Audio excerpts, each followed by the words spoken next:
Hey guys, tonight we drift backward into a time before marble temples, before thunderbolts, before anyone thought to carve a god's name into stone and expect it to stay there forever. You are standing on the edge of existence itself, where the air feels thick and unfinished, like wet clay that has not yet decided what it wants to be. The ground beneath you does not echo with footsteps, because footsteps, as a concept, are still new. Somewhere ahead, enormous shapes move slowly, not in a hurry, because hurry has not been invented either. These are the Titans, and for a while, longer than any human empire could dream, they are everything. You probably won't survive this era, mostly because survival requires memory, and memory here is unreliable at best. So, before you get comfortable, take a moment to like the video and subscribe, but only if you genuinely enjoy what I do here. And while you're settling in, drop a comment with where you're listening from and what time it is there. It's always comforting to know who else is awake while the ancient universe stretches and yawns. Now dim the lights, maybe turn on a fan for that soft background hum, and let's ease into tonight's journey together. You begin by noticing how quiet this world is. Not silent, never silent, but quiet in the way a place feels when no one is narrating it yet. There are no poets, no priests, no parents explaining things to curious children. There is only presence. The Titans do not rule in the way later gods will rule. They do not issue commandments or demand hymns. They simply are. Their power is not enforced. It is assumed, like gravity, or the slow certainty that a rock, when dropped, will eventually stop falling. You move carefully, because even though nothing here has told you to be careful, your instincts understand scale. Mountains are not metaphorical yet. When you look up at one, it is not symbolic of strength or endurance. It is strength and endurance. The Titans feel like that. When Oceanus shifts somewhere beyond your vision, the air tastes faintly of salt. When Hyperion turns his attention, light sharpens, as if the sun itself is being reminded how to shine. This is a world before Olympus, before Zeus has a throne, before thunder has an owner.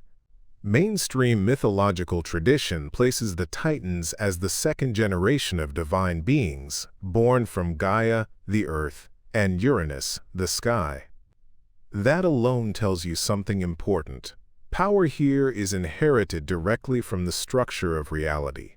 Earth and sky do not negotiate their authority. They are authority. And the Titans, their children, inherit not rules but functions.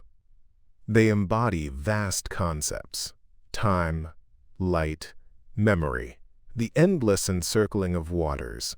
Without ever stopping to label them, you walk, or something like walking, across terrain that has not decided whether it wants to be land forever.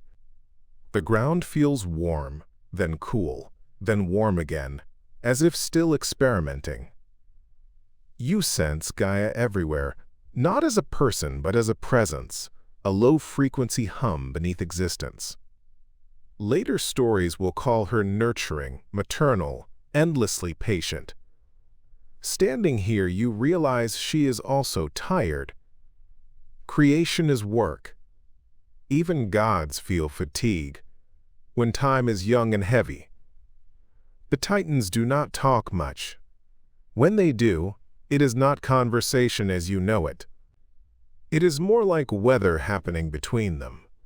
A glance from Theia makes surfaces gleam. A shift from Cois brings a sudden clarity, the uncomfortable feeling that something has just been understood whether you wanted it understood or not. There is no court, no council chamber with seats arranged just so. Power flows through proximity. If you are close to a Titan, you feel them. If you are far away, you feel the absence. One quirky tidbit that tends to get overlooked in popular retellings is that early Greek sources do not always agree on how many Titans there are. The neat list of 12, 6 male, 6 female, comes later, when humans start preferring symmetry. Earlier traditions hint at a looser, more fluid group, as if Titan is less a fixed roster and more a category, beings old enough to remember when the rules were still optional.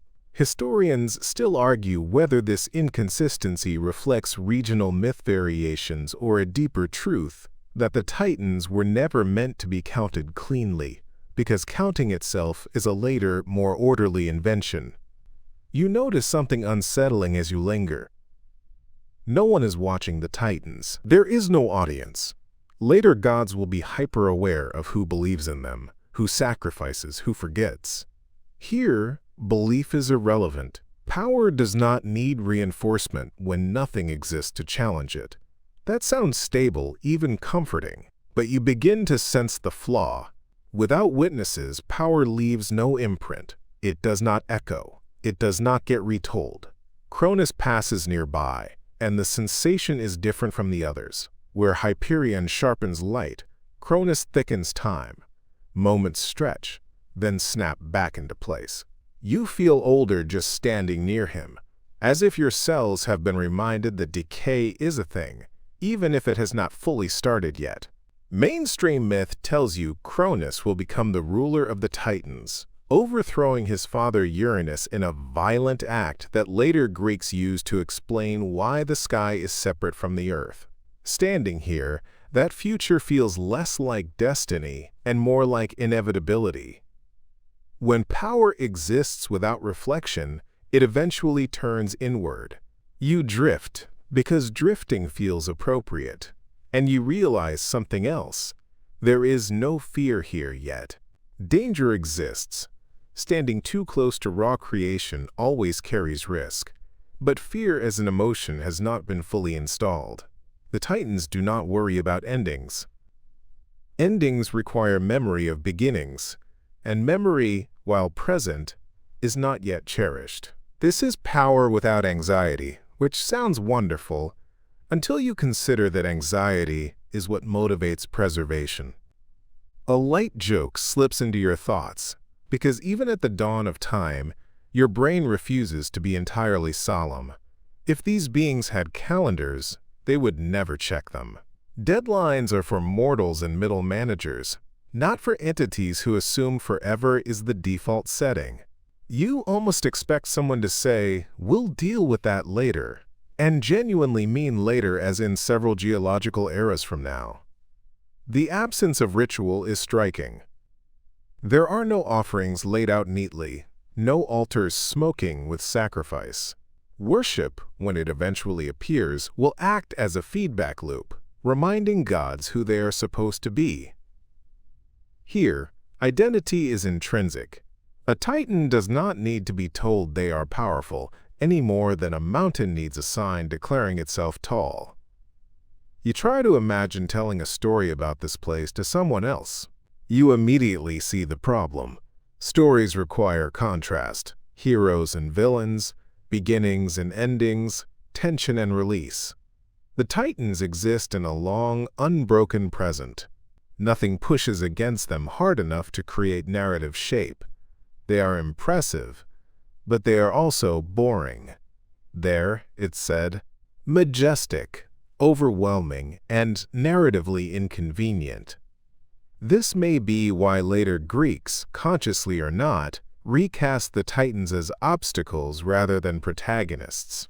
Olympian myths are lively, dramatic, full of affairs, grudges, disguises, and lightning. Titan myths feel heavy, slow, and diffuse. Historians still argue whether this reflects genuine changes in religious practice or simply the storytelling preferences of a society that had grown more interested in personal drama than cosmic stability. You feel the first hint of what will eventually undo the Titans. Their power does not adapt. It persists, but it does not learn. When Uranus was overthrown, it was not because he was weak, but because he was rigid. Cronus will repeat this pattern, convinced that control equals security. You can almost see the loop forming, though no one here acknowledges it yet. Cycles take time to recognize, and time, ironically, belongs to Cronus. Another small, almost silly detail floats through your awareness. Some ancient Greeks believed certain Titan names were euphemisms for natural phenomena long worshipped in pre-Greek cultures. In that view, Titans are not fallen gods but renamed memories, absorbed and reframed by later religious systems. If that's true, and historians still argue whether it is, then you are not just watching characters in a myth. You are watching belief systems being layered on top of each other, like sediment, each era trying to make sense of what came before without fully erasing it. You pause, because pausing feels different here. Time does not stop, but it thickens, like honey cooling in a jar. You become aware that memory itself is fragile. Nothing is writing this down. Nothing is promising to remember. When the Olympians arrive, they will bring stories, lineage charts, and very strong opinions about who deserves credit. The Titans, in contrast, seem indifferent to legacy. They assume existence will remember them automatically. That assumption is their first mistake. As you stand in this half-formed world, you realize that power without memory is like sound without echo. It exists in the moment, but the moment passes. The Titans are vast, but they are also quiet. They do not advertise themselves. They do not curate their image. They do not ask to be loved. Later gods will do all of these things obsessively, and it will make them smaller in some ways, but far harder to forget.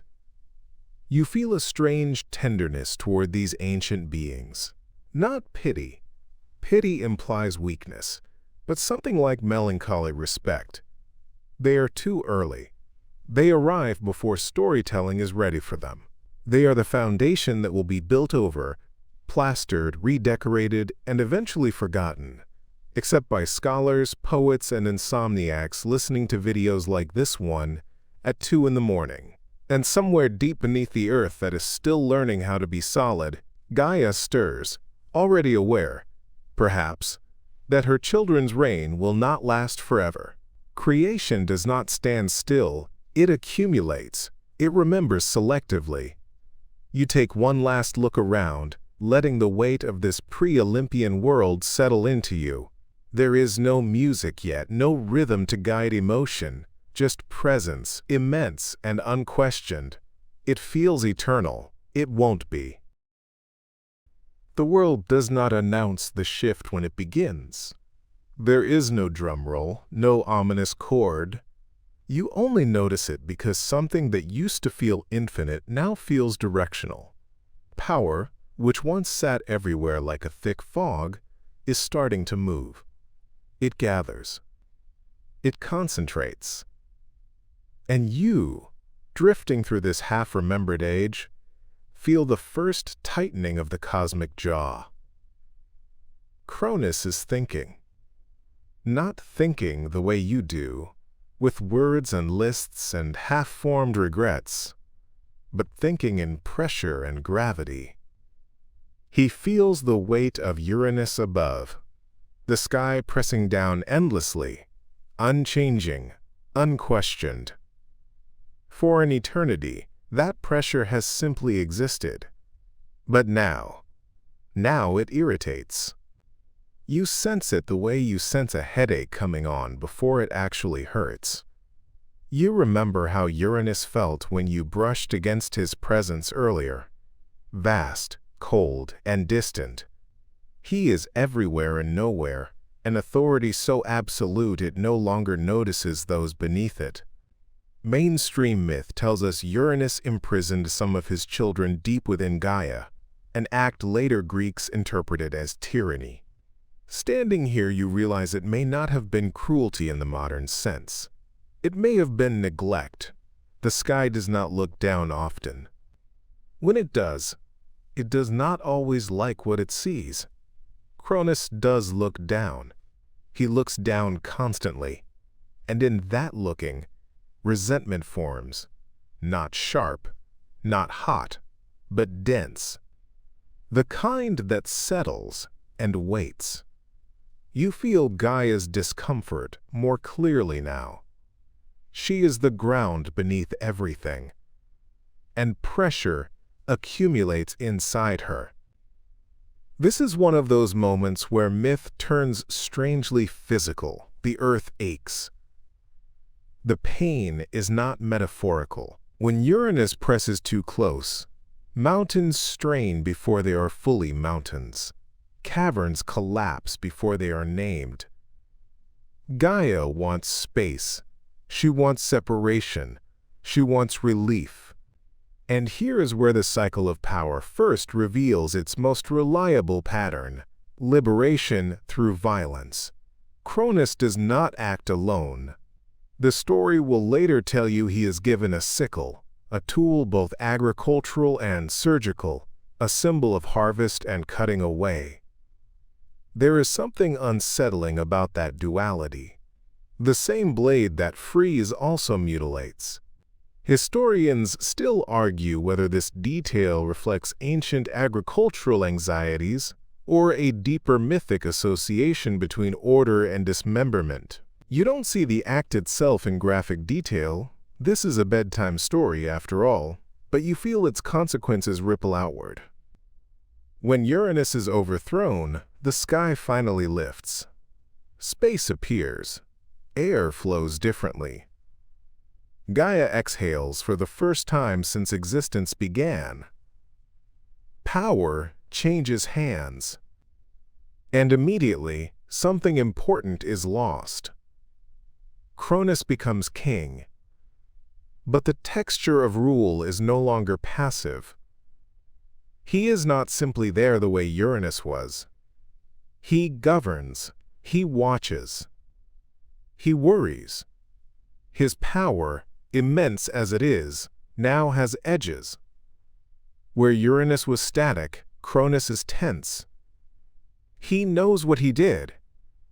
He knows it can be done again. You walk through the Titan world as it reorganizes itself around this new reality. There is hierarchy now, clearer than before.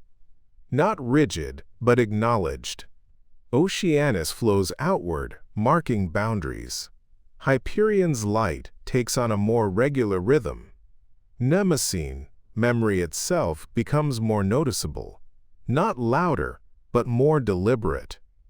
Things are starting to matter. One quirky, often overlooked tidbit. Mnemosyne's importance skyrockets in this era because memory becomes political. Before, remembering or forgetting had no stakes. Now, who remembers what, and who gets remembered at all, starts to shape power. This is why later Greek culture treats memory as sacred, even divine.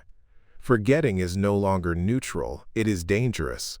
Cronus rules with a constant low-level dread humming beneath everything. A prophecy arrives, not from nowhere, but from the deep logic of the universe, that he will be overthrown by his own child. You recognize this pattern instantly, because you have already seen it once. Power fears replacement more than it fears injustice. That fear does not make Cronus cruel by default, but it does make him cautious in all the wrong ways. He begins to consume his children. The act is often portrayed as monstrous, and from a mortal perspective it is. But standing here, you feel the warped reasoning behind it. If power is finite, if there can only be one ruler, then prevention becomes policy. Cronus is not trying to destroy the future. He is trying to freeze the present. There is a strange stillness to the Titan court during this period. Conversations feel clipped. Movements are economical. Even Oceanus seems to flow more quietly, as if trying not to draw attention. You sense that everyone knows what Cronus is doing, but no one says it out loud. Silence becomes a survival strategy. You crack a small internal joke to stay sane. If family dinners existed yet, these would be the kind you politely decline. Sorry, I've already eaten my own sense of dread. Rhea feels different from the others. Where Gaia was vast and patient, Rhea is immediate. She is grief in motion. Each child she loses leaves a mark. Not visible scars, but absences that echo. Mainstream myth credits her with eventually saving Zeus by tricking Cronus into swallowing a stone instead of the infant. Standing in this moment, you understand that act not as rebellion, but as desperation finally crystallizing into action. Historians still argue whether this myth reflects early Greek views on maternal resistance or later reinterpretations that softened the Titans to make the Olympians' rise seem more justified. Either way, the emotional logic holds. Power that fears the future creates the very conditions that make rebellion inevitable. The world itself reacts to Cronus's paranoia. Time, his domain, becomes uneven. Some moments stretch uncomfortably long, others rush past before you can register them. You find it harder to remember details from earlier eras, as if memory is being compressed, overwritten, simplified. This is how fading begins. Not with erasure, but with distortion. You realize something quietly terrifying. The Titans are starting to be remembered as villains even before they are gone. That narrative shift matters. Once power is framed as oppressive, its fall becomes not just possible but righteous.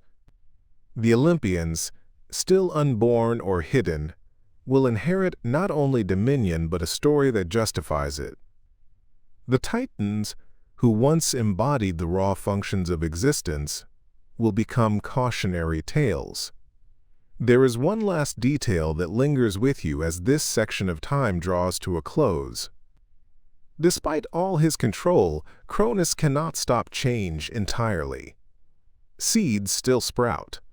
Rivers still carve paths. Gaia continues to create. Power may try to halt the cycle, but the cycle does not ask permission. You feel the tension winding tighter, like the moment before a storm breaks. Somewhere, a child is growing in secret. Somewhere, memory is sharpening its knives. The age of the Titans is no longer infinite. It is counting down, even if no one has invented numbers yet. And you, drifting through this thickening time, understand the cruel irony.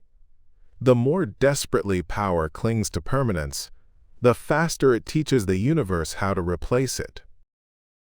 You sense her before you see her. Rhea does not announce herself with thunder or earthquakes. There is no spectacle, no cosmic flexing. Instead, she arrives the way grief arrives in real life, quietly, persistently, filling every available space until there is no room left to ignore it. You feel her presence in the pauses between events, in the moments when something should happen but doesn't. She is motherhood made tangible, but not sentimental. This is not the warm, idealized version that later ages will prefer. This is the raw version. Exhausted, observant, and constantly calculating how much more loss she can survive before something inside her breaks. You walk beside her through the Titan halls, if they can even be called halls. Architecture is still a loose concept here. Space is defined more by influence than by walls. When Cronus passes, everything subtly rearranges itself to accommodate him. When Rhea moves, nothing shifts, but everything notices. She remembers each child. This matters more than it sounds. Mnemosyne may govern memory in the abstract, but Rhea embodies memory with consequence. Each swallowed child is not just gone. They are held somewhere inside Cronus, trapped in a timeless suspension. You can feel them, faint but present, like echoes caught in a closed chamber. Mainstream myth confirms this strange detail. The Olympian gods are not killed by Cronus. They are contained, preserved, waiting. Historians still argue whether this reflects an early Greek discomfort with absolute annihilation, preferring imprisonment over true death. even for gods.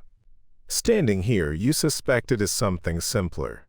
The Greeks understood intuitively that what is truly destroyed cannot return, and power, as a concept, always returns. Rhea's daily existence becomes a ritual of endurance. She wakes, if waking applies to an immortal, and immediately measures the atmosphere. Is Cronus tense today? Is time thick or thin? Has prophecy been gnawing at him more than usual? You begin to understand that her survival depends on reading moods the way sailors read the sea. There is a strange domesticity to Titan life at this stage. Not cozy but patterned. Oceanus flows at predictable intervals. The light of Hyperion cycles with increasing regularity. Even Cronus's patrols of his domain follow routines. Power likes habits. Habits create the illusion of control. This is where Rhea begins to resist. Not loudly, not yet, but internally. Resistance starts as imagination. She allows herself to picture an outcome that does not end in loss. This, you realize, is the most dangerous thought in any authoritarian system. The belief that the future can be different. A quirky but revealing tidbit often glossed over. Some regional Greek myths suggest Rhea was worshipped independently as a mountain goddess, long before she was folded into the Olympian family tree. This implies that her character absorbed layers of meaning over time, fertility, refuge, wildness, that later myths compressed into the role of Mother of Gods.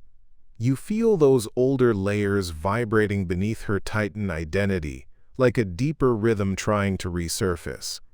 Rhea begins to plan. The plan itself is simple, almost laughably so.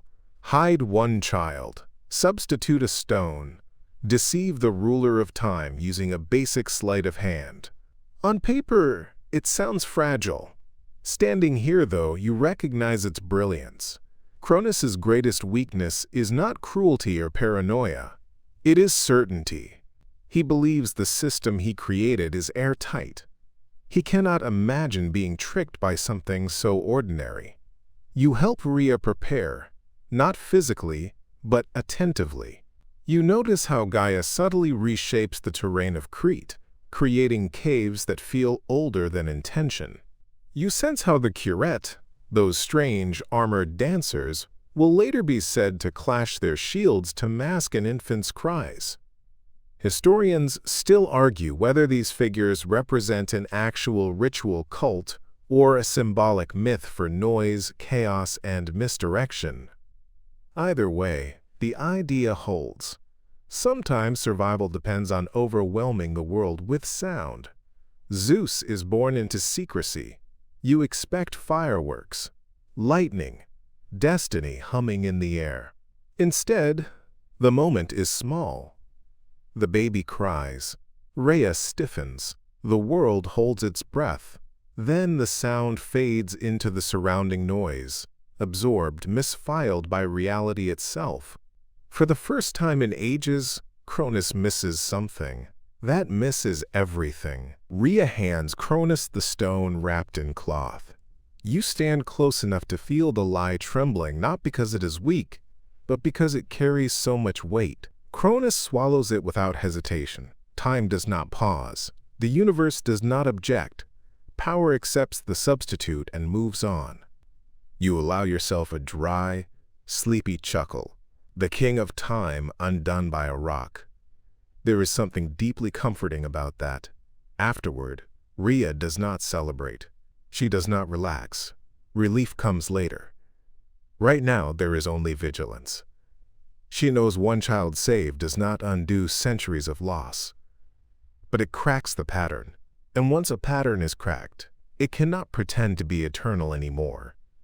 You linger with Zeus as he grows, hidden, fed by Amalthea.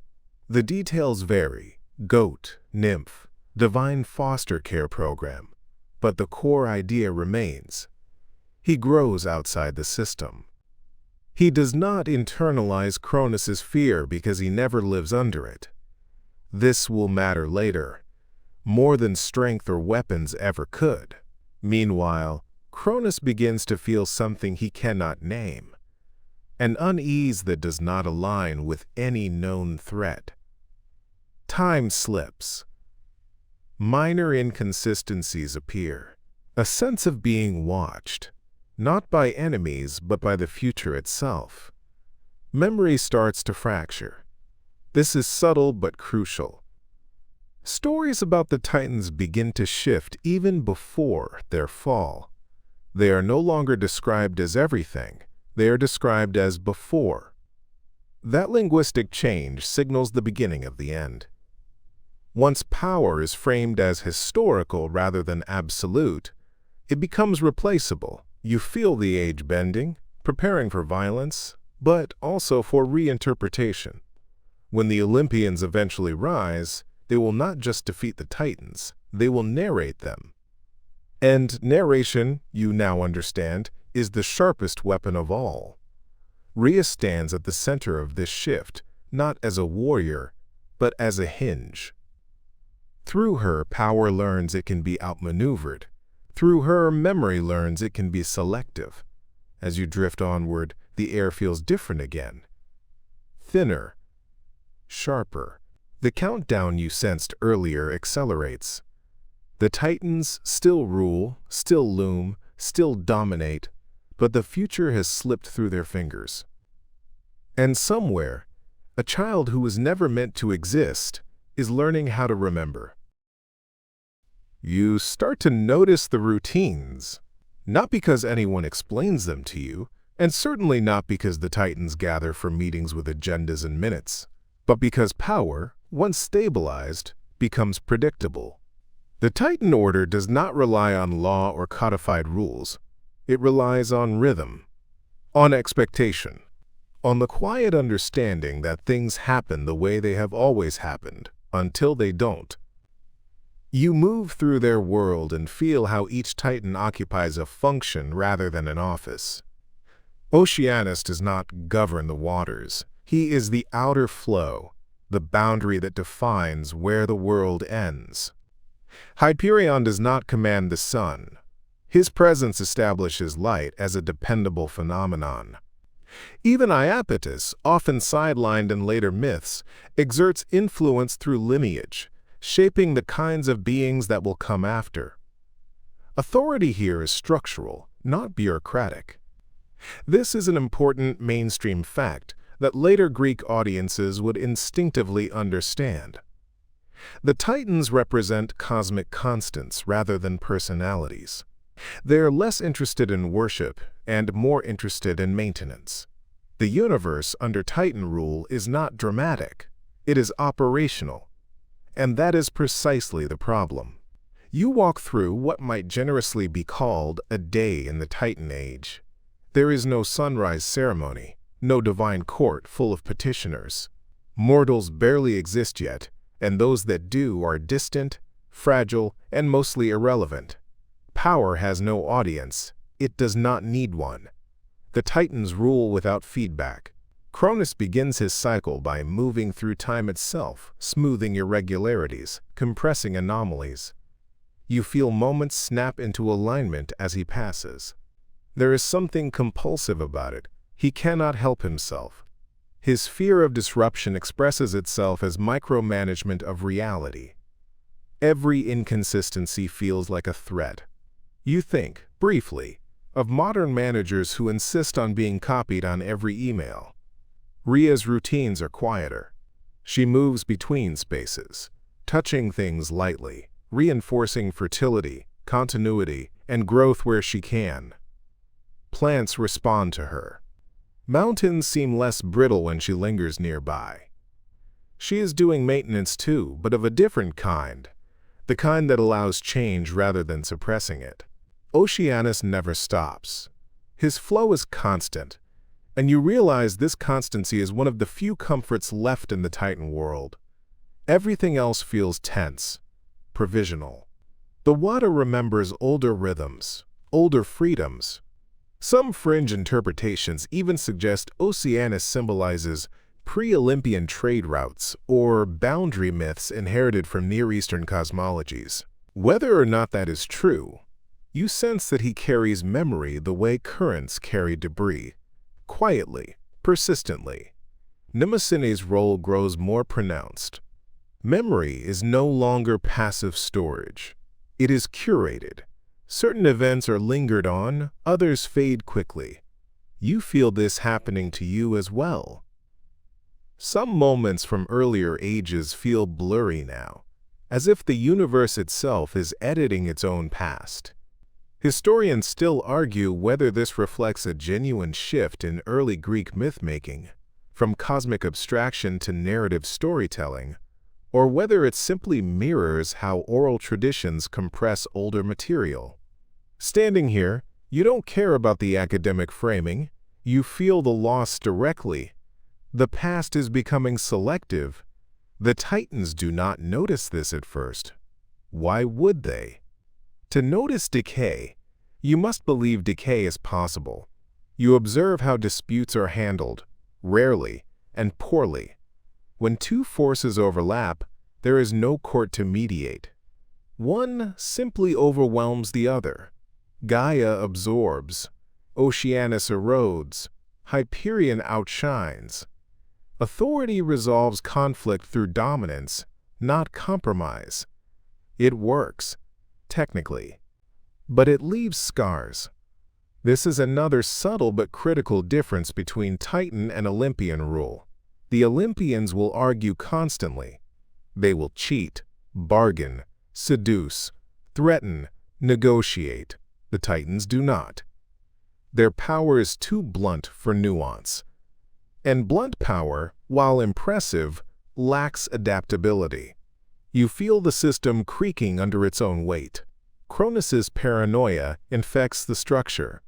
The swallowing of his children is not just a personal crime, it is a systemic one. By removing potential successors, he freezes the hierarchy. No new perspectives enter the ruling class. No experimentation occurs. Innovation becomes risk. A quirky detail worth savoring in your half-asleep state. Some ancient sources imply that the Titans did not build temples because they did not require worship to function. Their power predated belief. In contrast, Olympian gods will thrive on sacrifice, prayer, and attention. This difference will later accelerate the Titans. Fading. Power that does not require belief is powerful, but power that adapts to belief survives. You drift through spaces that feel underutilized. Vast realms with no activity. Immensity without engagement. It is beautiful, in a bleak way, but also lonely. The universe under Titan rule feels like a museum before visitors arrive. You realize something unsettling. Boredom is creeping into divinity. Immortality without narrative is monotonous. There are no new stories, only repetitions. Cronus maintains time, but he does not experience it. Rhea nurtures life, but sees it swallowed. Oceanus flows endlessly without destination. Even Gaia, immense and patient, seems tired. You allow yourself another soft joke, barely more than a thought. If eternity had a waiting room, this would be it. The absence of worship begins to matter more as mortals slowly increase. Early humans, fragile and observant, sense forces but do not personify them yet. They fear storms and earthquakes, but they do not pray to Titans by name. There is no emotional relationship forming, no reciprocal loop of belief and favor. This is where fading truly begins. Power, you are learning, is not just about control. It is about recognition. The Titans control everything, but no one looks up at them and says, "You matter to me." When the Olympians arrive, loud and flawed and intensely personal, that will change. Cronus feels the shift, but misinterprets it. He tightens control instead of loosening it. Time becomes more rigid. Change becomes more suspicious. The system ossifies. You notice small anomalies now. Echoes of Zeus's hidden growth ripple faintly through reality. Not lightning yet, more like static. A sense that something is warming up behind the scenes. The Titans dismiss it as noise. They have always dismissed noise. Historians still argue whether the Titanomachy, the Great War to come, should be interpreted as a literal generational conflict or as a metaphor for cultural transition from archaic cosmology to anthropomorphic religion. Watching the Titan order stumble, you feel it is both. Systems fall not only because they are overthrown, but because they fail to make space for the future. As this section of the age stretches on, you feel the weight of inevitability pressing down, not as fate, but as consequence. The Titans are not evil. They are obsolete in slow motion. You drift onward, heavy-lidded now, feeling the rhythm of a world that no longer knows why it does what it does. Power continues its routines out of habit, not purpose. Memory thins. Attention wanders. Somewhere beyond this static order, a new style of rule is forming. Louder, messier, deeply imperfect. And for the first time since you arrived in this ancient place, you understand the quiet truth that will undo the Titans. Power that cannot tell a story about itself is already beginning to disappear.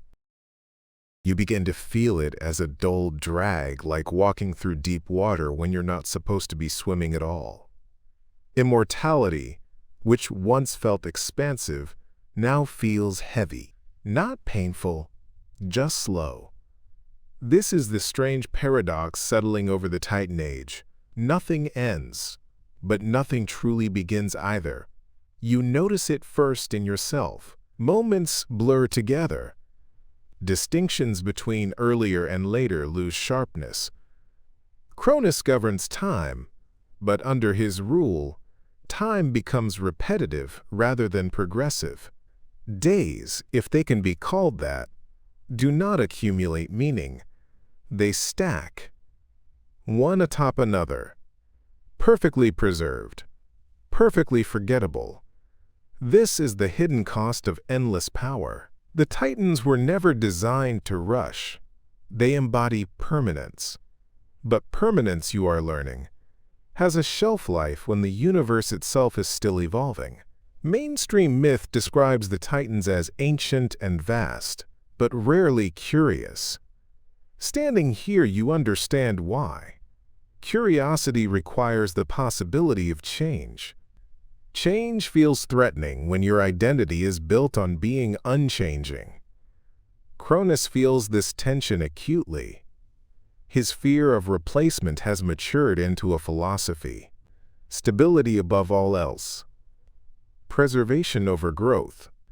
Time, once a flowing concept, is treated like a museum exhibit. Look, but do not touch. You pass through stretches where nothing happens for what feels like centuries. Oceanus still flows. Hyperion still radiates. Gaia still bears weight. But there is no narrative pulse, no anticipation. Even conflict has become procedural. When imbalance arises, it is corrected, not explored. You catch yourself thinking, dangerously, that you miss chaos. Rhea senses it too. Her grief has evolved into something colder, more precise. She has done what she can. One child saved. A future planted. Now she waits. Waiting becomes her primary labor. You realize that waiting for immortals is not passive. It is endurance stretched to its limit. There is a curious fringe detail whispered in later sources. Some cult traditions treated Rhea as a goddess of ecstatic rituals, drums, and wild movement. If that is true, and historians still argue whether these rites predate Olympian myth, then her stillness here is almost tragic. She is restraint personified, suppressing her own nature to survive Cronus's regime. The weight of immortality presses hardest on memory. Mnemosyne's domain feels cluttered. Too many moments, not enough distinction. Without milestones, births that stay born, deaths that stay dead, memory loses hierarchy. Everything feels equally distant. This is how fading begins, not with loss, but with overload. You notice the Titans speaking less. Why narrate what will never change? Language itself starts to thin. Gestures replace explanations. Presence replaces dialogue. Even Gaia, once expressive through quakes and growth, seems quieter now. Here's a sleepy joke to keep you afloat. Eternity turns out to be terrible for conversation. No one ever gets to the point. The absence of urgency infects everything. When Zeus eventually rises, one of his greatest advantages will not be strength or cunning. It will be urgency. Mortality-adjacent urgency. The sense that something must happen now, or it never will. The Titans do not have that instinct. They have always assumed there will be time later. But time, under Cronus, is no longer generous. It is hoarded. You feel it when you try to recall earlier moments of this age. Details slide away. The sky is still there, the earth still solid, but the emotional texture has dulled. You remember facts without feeling. This is dangerous.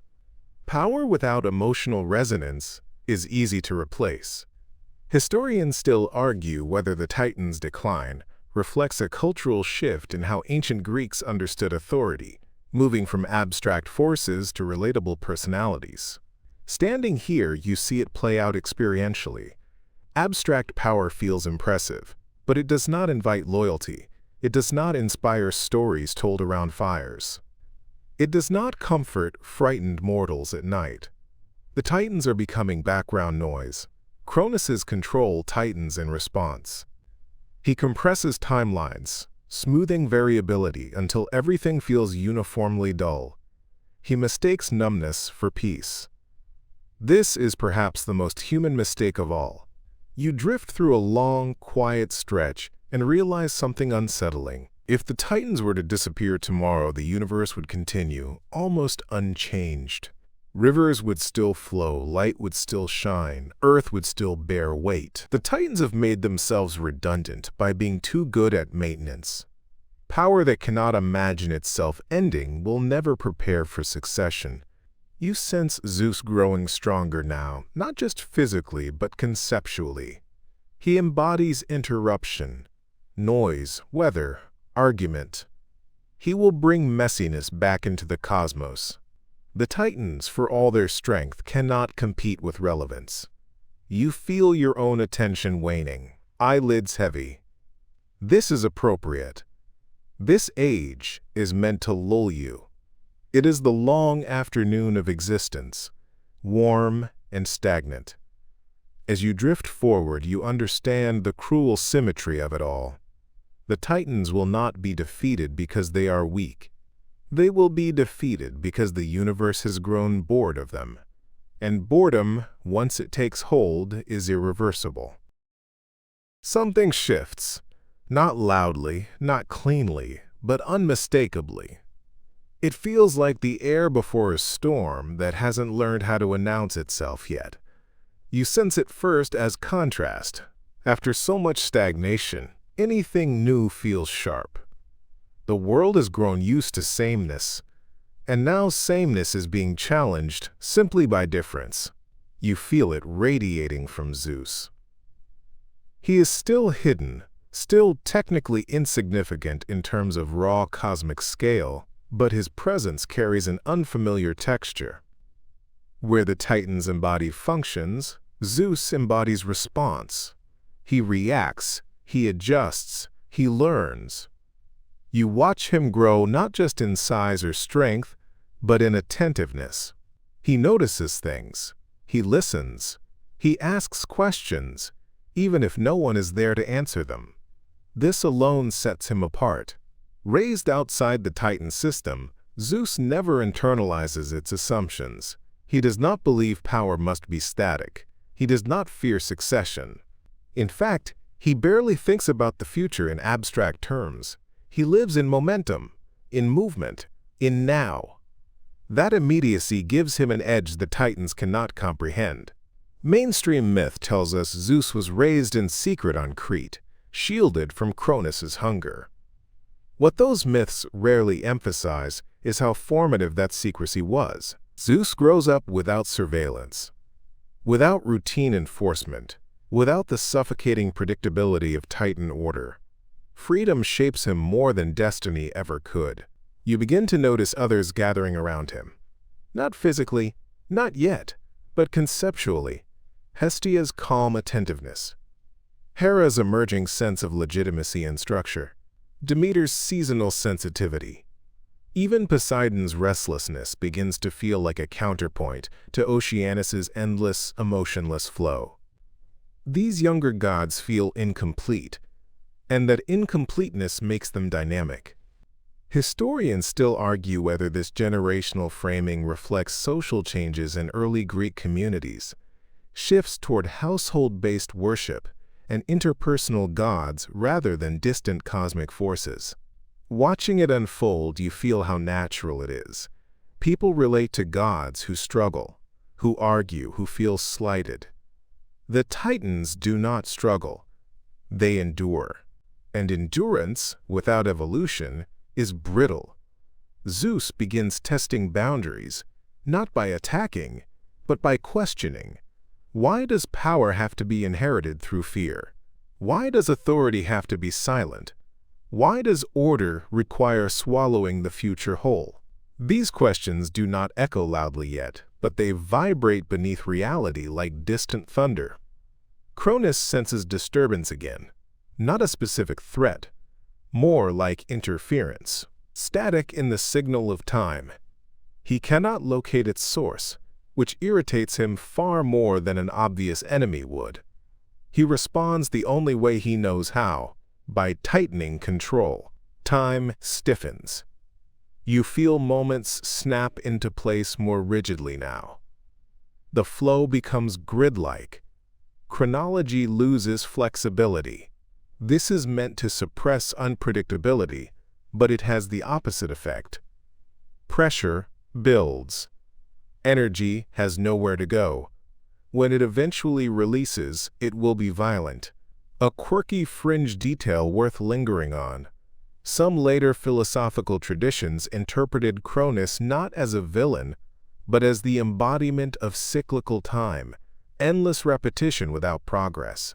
In that reading, Zeus represents linear time, where events build upon one another. Standing here, you feel the truth of that metaphor in your bones. Memory aligns itself with the younger gods. Mnemosyne's currents begin favoring novelty. Stories about Zeus spread quietly, imperfectly but persistently. They are retold not because they are accurate, but because they are interesting. That distinction matters. Accuracy preserves facts. Interest preserves relevance. You drift through Titan spaces that feel increasingly hollow. The routines continue, but fewer eyes follow them. Attention, that invisible currency of power, is shifting. The Titans still command reality, but they no longer command imagination. You allow yourself a soft, half-asleep joke. Turns out even gods can get shadow banned by history. Rhea watches from a distance, her role nearly complete. She does not interfere. She knows interference would expose Zeus too early. Her resistance now is restraint. She embodies patience sharpened into a weapon. The universe itself seems to lean toward the younger generation. Storms become more expressive. Seasons flirt with variability. Earthquakes feel less like maintenance and more like statements. Gaia, ancient and observant, does not choose sides openly, but she does not intervene to stop what's coming. Historians still argue whether Gaia actively supported Zeus or merely allowed events to unfold. From where you stand, the distinction feels academic. Permission can be as powerful as assistance. You sense the approaching conflict, but it is not yet hardened into war. This is the threshold moment, the last chance for adaptation. The Titans could change. They could open the system. They could make room. They will not. Cronus especially cannot imagine rule that is shared or negotiated. His entire identity is bound to exclusivity, to being the final authority. The idea of stepping aside, even partially, feels like annihilation. Zeus, in contrast, does not yet fear losing power because he has never had it. He does not cling. He advances. As you drift forward, eyelids heavy, you feel the cosmos holding its breath. Two philosophies of power, static permanence and dynamic relevance, are about to collide. And deep down, you already know which one history prefers. The first cracks do not look like cracks. They look like misunderstandings, like moments where something expected simply fails to happen. A command that echoes a little too long before reality responds. A boundary that blurs instead of holding firm. You notice these micro-failures everywhere now, subtle enough that the Titans dismiss them as noise, but frequent enough that you can no longer ignore the pattern. This is how authority weakens, not with rebellion, but with misalignment. Cronus issues control the way he always has, through pressure rather than proclamation. Time tightens. Events are meant to fall into neat sequences: cause, effect, order, compliance. But lately, cause produces variation. Effects arrive late or early or oddly sideways. The system is still powerful, but it is no longer precise. You feel the discomfort ripple outward. Oceanus, flow hesitates in places, creating eddies where there should be none. Hyperion's light flares unexpectedly, then dims, as if distracted. Gaia responds slower than before, as though considering alternatives instead of default reactions. These are not acts of rebellion. They are symptoms of a system losing its monopoly on inevitability. Mainstream myth often frames the coming Titanomachy as a sudden eruption of war. Standing here, you know better. The war begins long before the first blow. It begins the moment obedience stops being automatic. Memory accelerates this process. Mnemosyne's currents, once cluttered and stagnant, begin sorting themselves. Some Titan deeds feel distant, irrelevant. Others, especially those involving fear and suppression, stand out sharply. Stories about Cronus swallowing his children no longer feel like necessary evils. They feel excessive, cruel, unjustified. This reinterpretation matters more than force ever could. Historians still argue whether myths about Cronus's tyranny were amplified after his fall to legitimize Olympian rule. Watching the shift in real time, you see how both can be true. Power loses the right to define its own narrative the moment people begin retelling its actions with different emotional emphasis. You notice whispers spreading, not literal voices, but impressions. Questions hanging in the air. Why is time so rigid? Why does change feel dangerous? Why must power fear its own future? These questions do not need answers yet. They only need to exist. Zeus feels them instinctively. He does not preach. He does not issue counter-commands. He simply acts differently. When faced with uncertainty, he experiments. When something resists him, he negotiates or overwhelms, depending on what feels appropriate in the moment. Flexibility becomes his defining trait.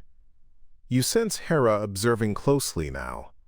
Her role is still forming, but you can already feel her alignment with legitimacy rather than raw dominance. She understands something Cronus never did. Power is not just control, it is recognition, acceptance, structure people can live within rather than endure. A quirky, often missed tidbit surfaces here. Some early Greek traditions suggest Hera was worshipped independently in Argos, before Zeus's cult fully integrated her. If true, and historians still debate this, it suggests her authority was rooted in social order rather than conquest. You feel that grounding beginning to take shape. The Titans, meanwhile, double down. Cronus responds to uncertainty by enforcing uniformity. Deviations are corrected faster. Timelines are compressed harder. The system becomes brittle. Like glass under tension, it still looks solid, but any sharp impact will shatter it completely. You let yourself drift through a long stretch of enforced calm. It feels artificial now, maintained, exhausting. Even immortality finds this kind of control tedious. There is no surprise left, only vigilance. Here comes a soft joke to keep you awake just long enough. Eternal stability turns out to be terrible for morale. Gaia's silence grows heavier. She is not neutral. She is weighing outcomes. You feel her leaning, not toward Zeus specifically, but away from stagnation. Growth requires disruption. Even the Earth knows that. Historians still argue whether Gaia's support of Zeus was motivated by justice, vengeance against Uranus and Cronus, or simple evolutionary necessity. From where you stand, motives blur. Systems change because they must, not because they are morally tidy. The first open defiance does not come from Zeus. It comes from reality itself. Storms behave unpredictably. Seasons flirt with irregularity. The edges of the world feel less defined. Oceanus' boundary weakens in places, suggesting permeability where none existed before. The Titans respond with force, but force only restores appearances, not confidence. You realize something quietly devastating. The Titans are spending all their energy maintaining the illusion of control. They have none left for adaptation. Zeus notices this. He learns from it. He stores the lesson away, like a tool he will need later. As you drift onward, the atmosphere grows charged, restless. The old order still stands, immense and imposing, but it no longer feels inevitable.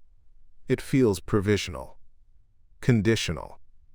And once power becomes conditional, it has already lost. You feel sleep tugging at you now, heavy and warm. That's fine.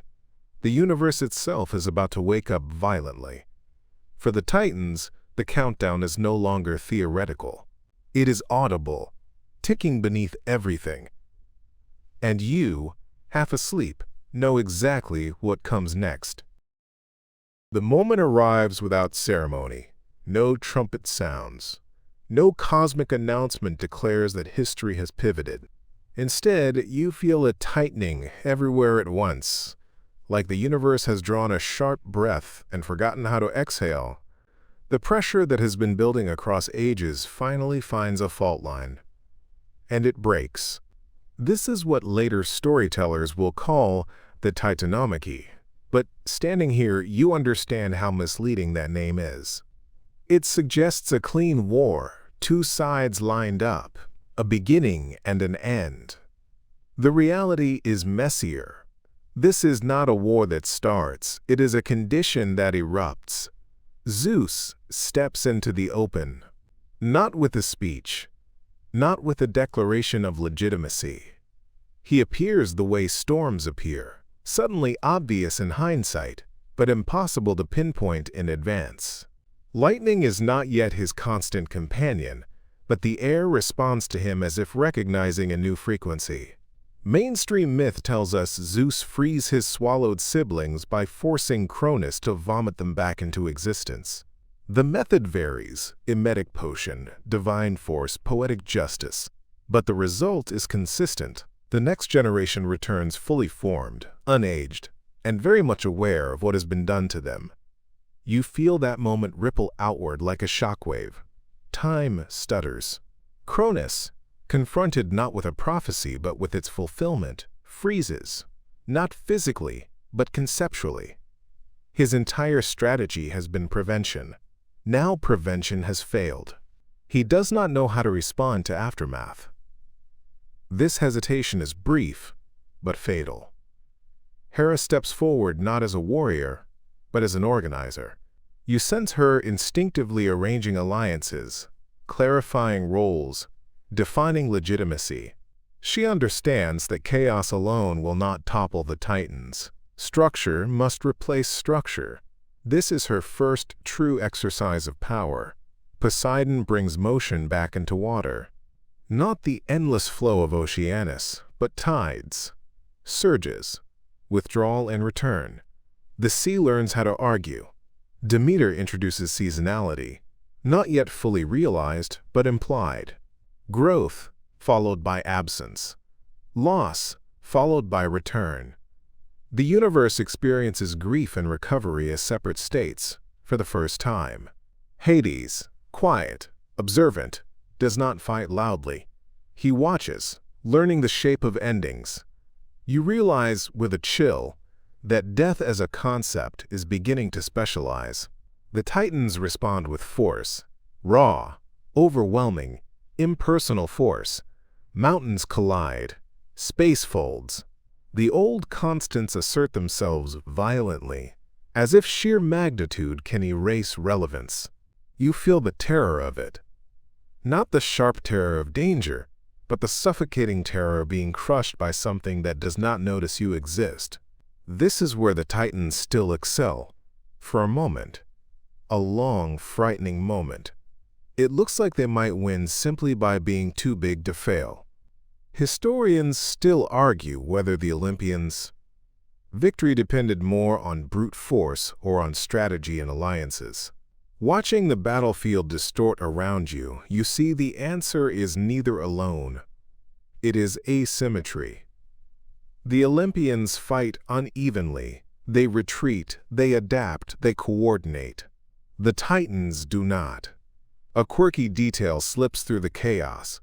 Some traditions suggest Zeus's thunderbolts were forged by the Cyclopes as payment for their freedom. If true, and the scholars debate this fiercely, it reinforces a critical theme. Zeus does not hoard power. He trades it. Liberation becomes currency. Cronus cannot comprehend this. To him, power is zero-sum. Shared power is lost power. This misunderstanding costs him everything. You feel Gaia stir more actively now. The earth does not cheer. It does not choose favorites. But it does respond to possibility. Where Titan blows fracture the ground permanently, Olympian strikes reshape it. Valleys form. Mountains settle. The world begins to look livable. The war stretches on, not in days or years, but in mythic duration. Long enough for patterns to emerge. Long enough for fatigue to set in. Long enough for the Titans' greatest weakness to surface clearly. They cannot stop fighting the last war. They fight to preserve a system that no longer exists. Zeus, meanwhile, fights toward a future he does not fully understand but instinctively trusts. He does not need to imagine the end state. He only needs momentum. You drift through scenes of overwhelming scale. Oceans lifted, skies torn, earth groaning. But the most important shifts happen quietly. Allies solidify. Roles specialize. Authority redistributes. Memory watches closely. Mnemosyne's currents tilt decisively now. The Olympians are becoming the story. The Titans are becoming the obstacle. That distinction alone reshapes reality. Power follows narrative. Here's a light, half-conscious joke to keep you grounded. Turns out even gods need good PR. Cronus finally faces Zeus directly. not as father and son, but as incompatible philosophies. Control versus responsiveness, fear versus trust, preservation versus relevance. You do not hear their exchange. It is not verbal. It is structural. One system yields, the other absorbs. When Cronus falls, it is not dramatic in the way later art will insist.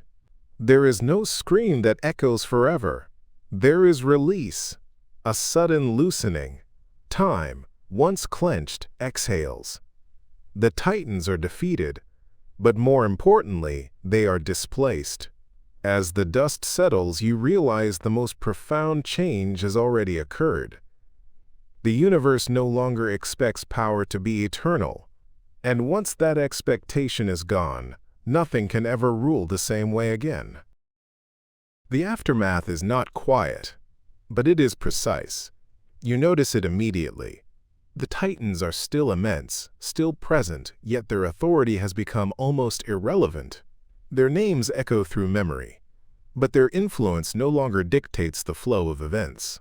You see them shifting from rulers to witnesses, giants out of place in a world moving towards story, narrative, and personality. Mainstream myth preserves their scale, but subtly recasts them as the old order, a cautionary tale rather than an active system. Rhea watches from the sidelines, calm, almost serene. She has done what she could, raised Zeus, saved him, endured. Her victories are quiet. The Titans' defeat is not celebrated with fireworks or feasts. It is acknowledged with observation.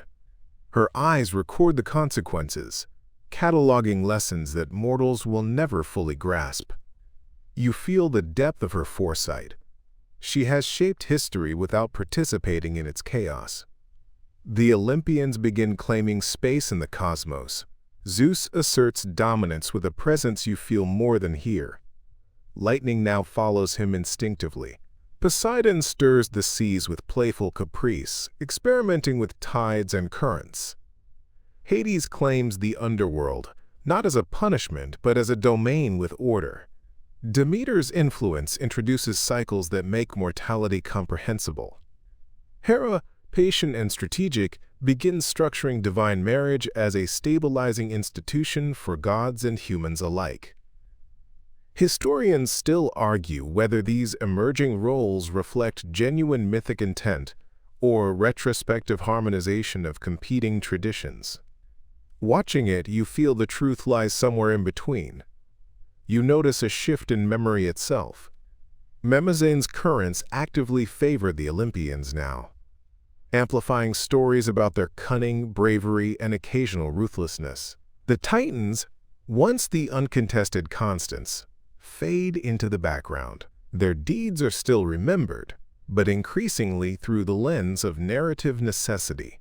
Examples of what not to do, illustrations of caution, not instruction.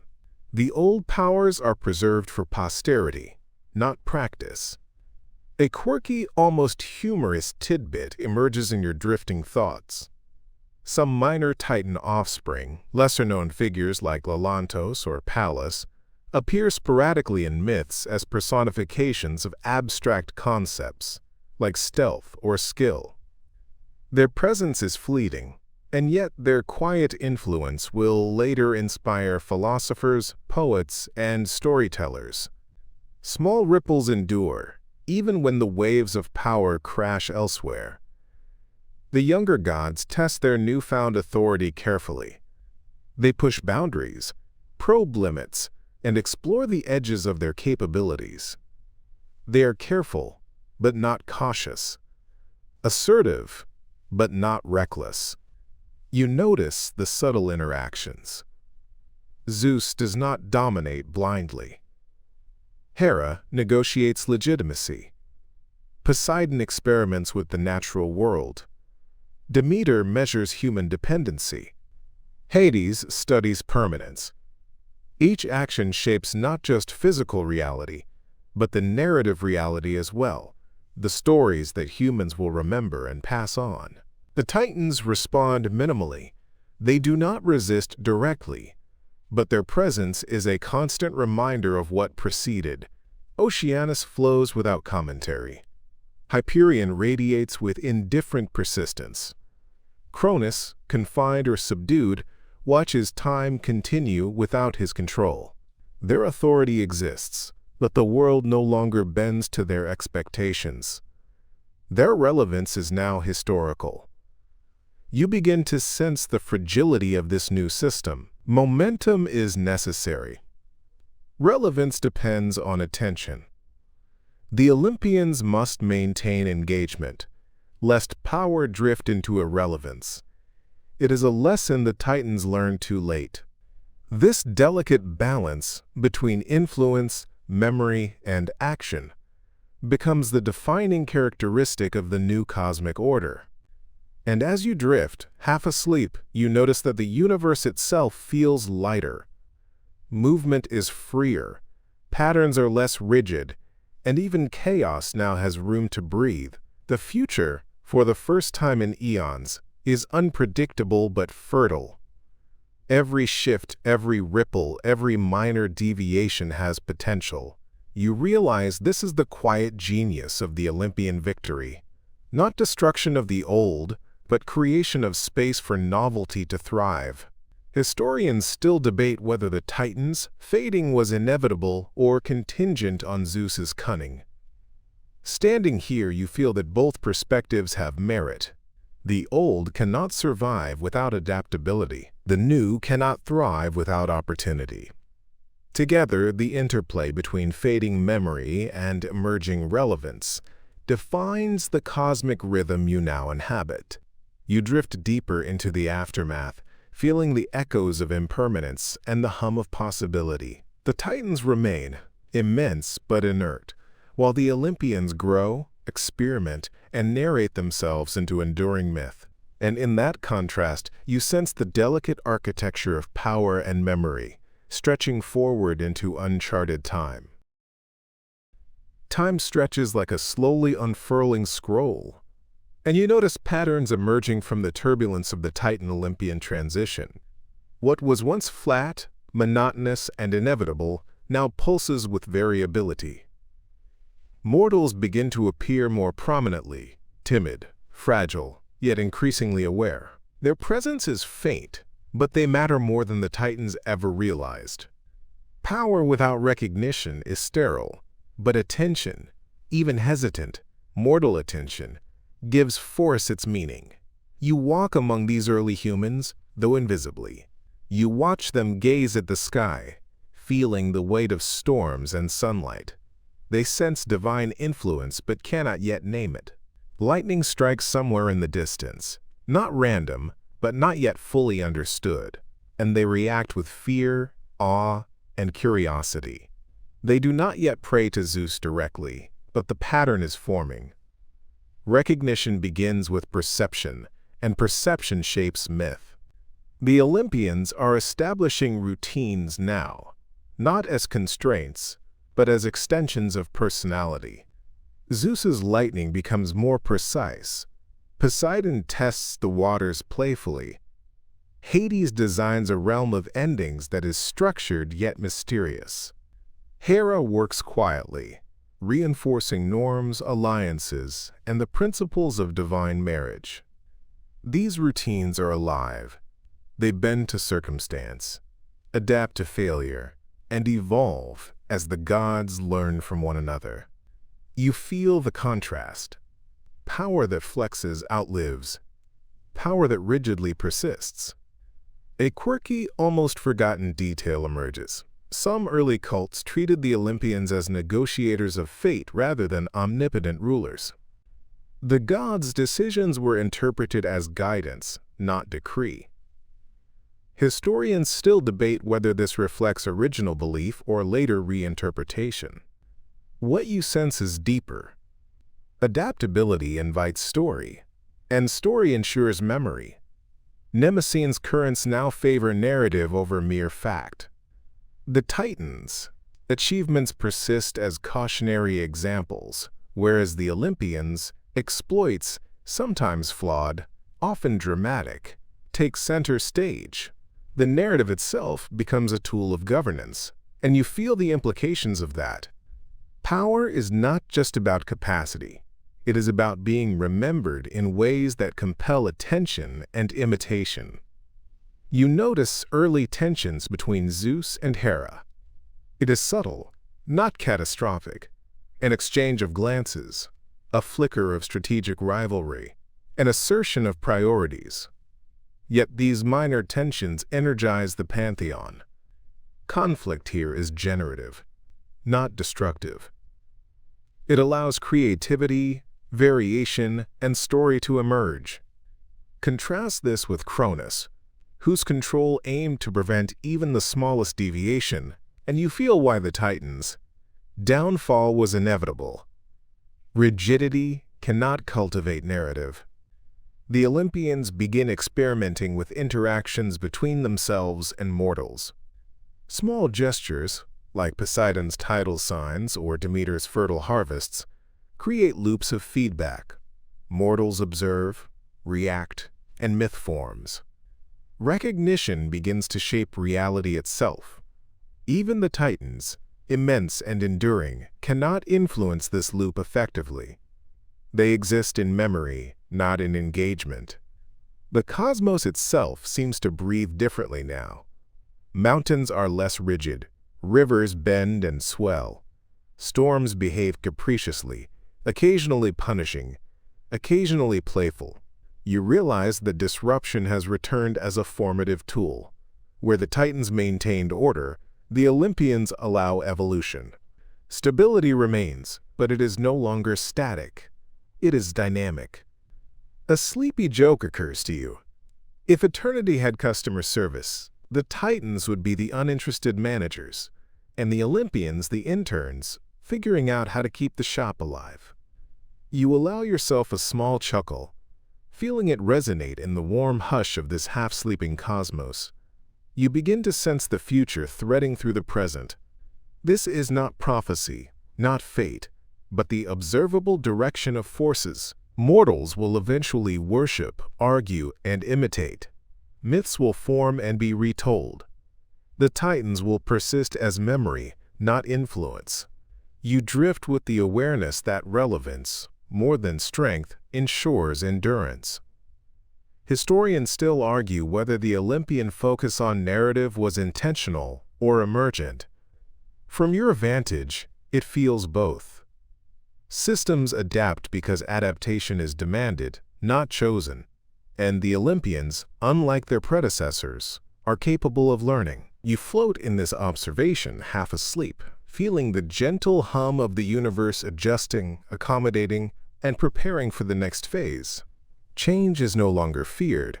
It is integrated, and that integration will define the age to come. The cosmos begins to feel less like a monolith and more like a conversation. You notice the subtle shifts first. Small sparks of disagreement among the Olympians, minor experiments with power, playful gestures that ripple across the earth. Zeus tests the limits of control with lightning. Hera organizes alliances with a precision that feels almost invisible. Poseidon manipulates tides in ways that delight rather than punish. Even Hades, lurking in shadow, experiments with permanence, not through destruction, but through defining the rules of endings. These minor adjustments accumulate into pattern, where once time and matter responded automatically to the Titans, they now respond selectively. The younger gods are shaping reality not only with force, but with intent. This is crucial. Immense power alone cannot create narrative, but intentional influence, coupled with observation, can guide perception, and perception, in turn, solidifies authority. You sense that mortals, ever watchful, begin to notice inconsistencies in divine behavior. Some speak in whispers, others in prayers, and a few record observations with primitive markings. These early interactions are unpredictable, but they generate feedback loops that the Olympians exploit instinctively. They learn to measure, test, and refine influence. Cronus, even if he could observe, would not comprehend the subtleties. His perspective is absolute, linear, suffocating. Historians still argue whether mortals' evolving awareness was intentional on the Olympians' part or a natural consequence of proximity and visibility. Watching the interactions, you realize it is both. Control adapts because reality permits it, and mortals provide the canvas. Meanwhile, tension simmers quietly among the Olympians themselves. Hera's insistence on structure occasionally clashes with Zeus's improvisation. Poseidon's desire for a dramatic expression sometimes interrupts Demeter's calculated seasonal cycles. Hades prefers stability to spectacle. These minor conflicts generate energy without destabilizing authority. You notice that this is fundamentally different from the Titans' rigidity. Friction here produces creativity rather than collapse. A quirky detail emerges. In obscure fragments, some sources describe Zeus and Hera testing mortals' perception of fairness with puzzles and subtle interventions. Whether literal or allegorical, it underscores a theme. Authority is increasingly relational rather than absolute. You feel the pattern intuitively. The gods are shaping perception and expectation as much as they shape reality itself. You drift through stretches of cosmic space, noticing subtle changes. Mountains settle into softer shapes. Rivers bend unpredictably. The atmosphere shimmers with fluctuating light. These are not random variations, but the emergent consequences of responsive governance. Even the stars seem to reposition slightly, forming constellations that tell stories rather than mark mere coordinates. Memory plays a decisive role now. Mnemosyne's currents actively prioritize events involving the Olympians, decisions, interventions, and trials. Titans appear less frequently, remembered as context or cautionary illustration. This selective memory strengthens the narrative authority of the new pantheon. You notice how power now depends not on sheer presence, but on continued relevance and story. Here comes a light joke. Eternity is still boring unless you're learning how to multitask cosmic management. You smile, feeling the sleepy humor resonate in the subtle currents of this shifting universe. You begin to see the larger implications. The victory of the Olympians is not merely martial. It is structural, conceptual, and narrative. They win because they can adapt, because they can be observed, because their authority is intertwined with recognition, rather than enforced compliance.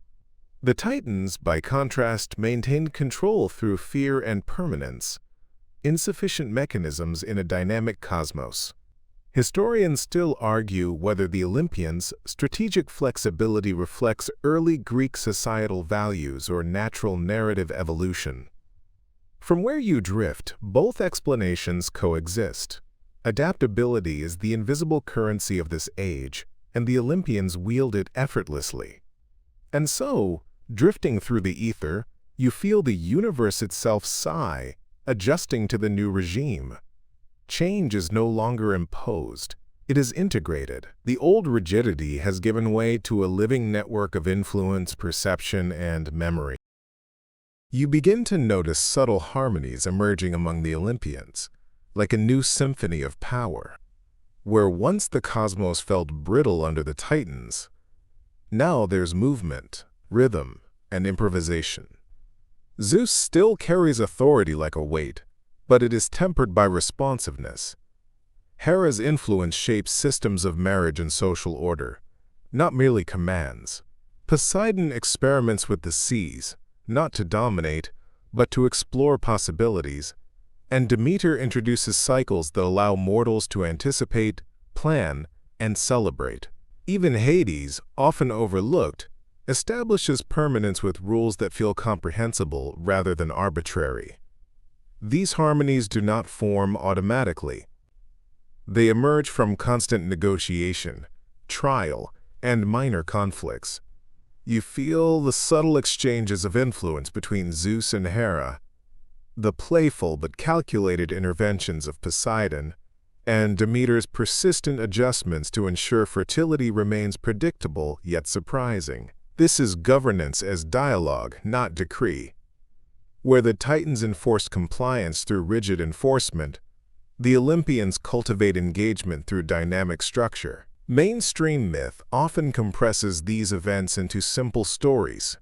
Zeus rules, Poseidon stirs the waters, Hades claims the underworld. But standing here, you perceive the nuance. Authority now depends on perception, collaboration, and adaptability. The gods are powerful, yes, but they are also responsive, and that responsiveness defines their relevance. You drift past Gaia's presence, noticing how the earth itself participates in these new harmonies.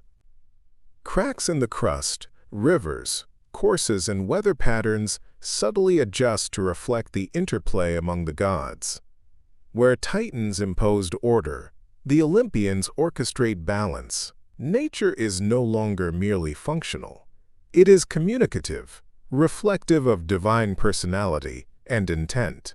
A quirky detail drifts into your half-conscious awareness. Some myths hint that early cults observed rituals to synchronize human activity with divine patterns, celebrating the interplay of seasonal growth, rainfall, and celestial cycles. Historians still debate whether these practices predate or emerge from Olympian codification. Either way, you sense the continuity. Influence now flows both ways, from divine to mortal and mortal to divine.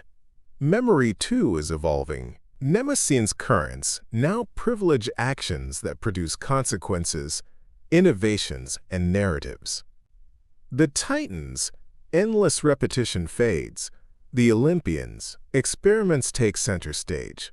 Power is no longer measured by raw ability, but by how influence shapes story, perception, and expectation. The cosmos is learning to prioritize relevance over mere permanence. You notice subtle signs of tension, minor disagreements, unspoken rivalries, and competing interests among the younger gods. Yet these conflicts are generative. They produce learning, adaptation, and refinement. Unlike the Titans, whose disputes were largely irrelevant because they did not affect outcomes meaningfully, Olympian debates catalyze change. A sleepy joke forms in your mind. Even gods need committee meetings, and somehow this one doesn't end in disaster.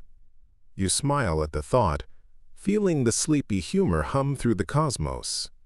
You float through the aftermath of the Titanomachy, sensing a universe in recalibration. Momentum has shifted irreversibly. Authority is no longer assumed. It is negotiated. Stories define significance. Influence requires engagement. The Titans are colossal but static. The Olympians are evolving, dynamic, and increasingly inseparable from the narrative web that binds mortals, gods, and the cosmos. Historians still argue whether this post-Titan order reflects early Greek cultural ideals or natural mythic evolution. From here, you understand both perspectives. Stability survives only when it adapts, and the Olympians are proving the principle. The universe itself hums with possibility, a living tapestry woven from perception, narrative, and flexible authority. As your eyelids grow heavier, you realize the subtle transformation is more than a shift in power. It is a redefinition of relevance, memory, and influence. And this redefinition will resonate for ages. The first true exercises of Olympian authority ripple outward like gentle tremors before a tidal wave. You sense Zeus testing not just strength but judgment. Lightning strikes now carry subtle patterns, almost as if designed to communicate rather than simply punish. Poseidon adjusts currents with a sense of artistry, experimenting with tides that produce navigation challenges for mortals while leaving ecosystems intact. Demeter subtly alters harvests, teaching humans the balance of dependence and initiative. Even Hades establishes parameters for death and afterlife that respect order without rigid tyranny. Hera observes all, guiding alliances and enforcing legitimacy, quietly turning divine marriage into a stabilizing framework. The Titans, meanwhile, remain massive but inert. They are still present, still capable of force, but their authority is largely ceremonial. Oceanus flows without initiative. Hyperion shines without improvisation. Cronus lingers, restrained, aware that his old methods cannot reclaim relevance. The younger gods do not need to destroy them outright. They merely need to operate in ways the Titans cannot comprehend or control. Authority is shifting from coercion to adaptability. Mainstream myth often portrays the Olympians' rise as sudden, dramatic, and primarily violent. Observing it in this subtle unfolding, you realize that power here is almost invisible. Influence grows through repeated, nuanced interactions and narrative reinforcement rather than brute force. Nemesine's currents favor these interactions, ensuring memory reinforces what is effective and interesting. The Titans, by contrast, are remembered as warnings or background context rather than active agents. You notice mortals responding to this new system in small but critical ways. Early worship is tentative, experimental, and improvisational. Rituals are not rigidly codified. Instead, they adapt to the patterns the Olympians establish. Zeus's interventions provoke awe, curiosity, and imitation rather than fear alone. Humans begin to internalize cycles of expectation, learning indirectly from divine behavior. Scholars still debate whether the early Greek human experience shaped the gods, personalities, or vice versa. From where you drift, the interplay seems inseparable. Hera's role becomes increasingly sophisticated. Her influence is less about brute authority and more about systematizing relationships, divine and mortal. She negotiates legitimacy, ensuring the pantheon does not fracture under Zeus's improvisational tendencies. Her interventions create continuity and predictability, but without stifling adaptability. The balance between experimentation and structure becomes the defining characteristic of this emerging order. A quirky, often overlooked detail. Early inscriptions suggest Hera may have had localized cults independent of Zeus, emphasizing her authority in marital and social spheres. If true, and scholars still argue, it shows that her power is rooted in principle and legitimacy, not only in alignment with Zeus. You sense her strategic patience as the foundation of stability, complementing the improvisational flair of her siblings. Minor disputes among the Olympians arise naturally, but they serve as mechanisms for refinement. Zeus tests limits, Poseidon challenges norms, Demeter observes outcomes, and Hades adjusts structures. Even playful conflict has purpose. It generates learning and strengthens collective capability. This contrasts sharply with Titan behavior, which prioritized enforcement over adaptation. You begin to see why the Olympians endure where the Titans faltered. Relevance is maintained through interaction, not dominance. You drift through these patterns of behavior, noting subtle effects on the cosmos. Rivers shift direction slightly, valleys deepen, and mountains erode in ways that reflect Olympian influence. Nature becomes a participant rather than a backdrop. Minor adjustments in storms, tides, and seasons reinforce the emerging narrative. Power is no longer about permanence, but about engagement, story, and adaptability. Here comes a small, sleepy joke. If bureaucracy exists even among immortals, the Olympians are the perfect mix of improvisational managers and strategic HR directors. You chuckle softly, feeling the humor ripple through the cosmic currents. Historians still argue whether this post-Titan order represents Greek cultural ideals projected onto myth or actual narrative evolution. From your perspective, both are true. The world has shifted from static rule to dynamic interaction, and this foundational change will shape memory, influence, and myth for generations. As you drift further into sleep, you sense that the universe itself has begun to hum with potential. Patterns are not yet complete, but they are flexible.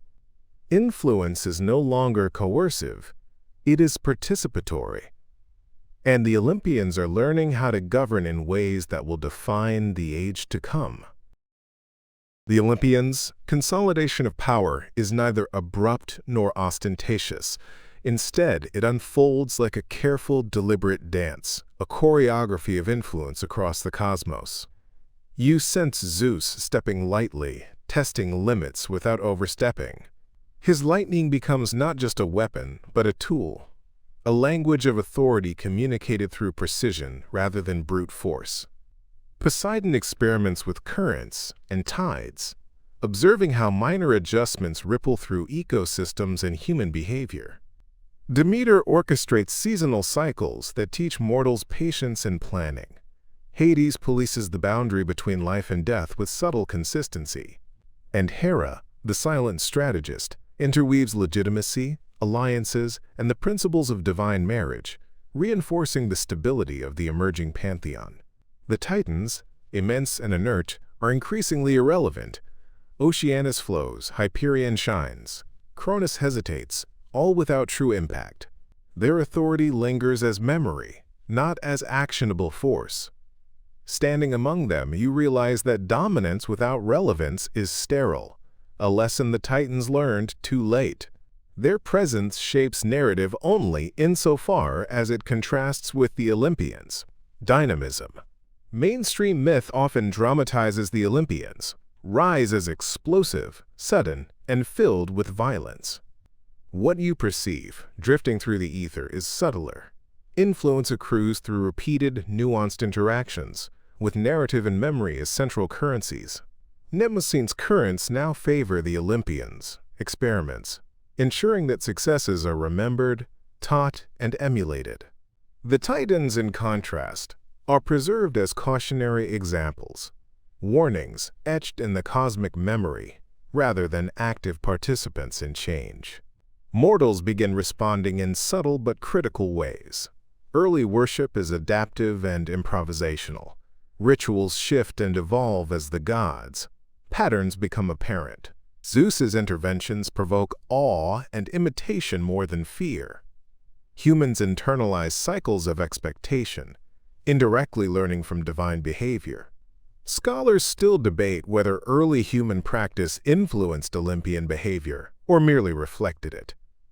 You sense that both are intertwined. Influence, perception, and story form a feedback loop between gods and mortals. Hera's influence grows steadily. Her role is less about direct force and more about structuring relationships. She ensures the pantheon remains cohesive, balancing Zeus's improvisational style with principles of order and legitimacy. Her interventions stabilize divine marriage and, by extension, mortal understanding of societal norms. The balance between flexibility and structure becomes central. Too much improvisation risks chaos, but excessive rigidity leads to stagnation. A quirky detail surfaces. Some early inscriptions and cult practices suggest Hera was independently revered in regions like Argos before being fully integrated with Zeus. If accurate, and scholars debate this, her authority emerges from principle and social legitimacy rather than brute force. You perceive her strategic patience as laying the foundation for enduring influence, complementing Zeus's active experimentation. Minor conflicts among the Olympians serve as learning mechanisms rather than destabilizing forces. Zeus tests limits, Poseidon challenges expectations, Demeter observes outcomes, and Hades adjusts boundaries. Even playful disputes generate adaptation, demonstrating a key difference with the Titans. whose rigidity allowed no room for learning. Relevance, not mere power, ensures endurance. The cosmos itself begins to reflect these subtle adjustments. Rivers bend, valleys deepen, and mountains shift imperceptibly in response to Olympian influence. Nature is no longer passive. It mirrors divine personality and intent. Tides, seasons, and storms carry feedback loops that reinforce narrative and authority. You allow a small, sleepy joke. If eternal governance includes HR, the Olympians are the ideal balance of improvisational managers and strategic directors. You smile softly, feeling the humor echo in the cosmic hum. Historians still argue whether this post-Titan order reflects Greek cultural ideals projected into myth or organic narrative evolution. From your perspective, both are true. Systems stabilize through interaction, relevance, and memory rather than domination. The universe hums with the potential of dynamic authority, a lesson that will shape generations. As sleep envelops you, the most profound truth settles. Power alone is insufficient. Adaptability, narrative, and relevance define the endurance of influence, and the Olympians are learning these lessons in real time. The age of dynamic authority is just beginning. The new order begins to crystallize, not as a static hierarchy, but as a living network of relationships and influence. You feel Zeus testing limits carefully, balancing authority with responsiveness. Lightning strikes now convey meaning as much as force, signaling warnings, asserting presence, or demonstrating consequence. Poseidon manipulates the seas with subtlety, creating tides that challenge but do not destroy. Demeter's seasonal cycles guide mortal expectation, teaching patience and the rhythms of life. Hades establishes rules for the afterlife that are orderly without being oppressive.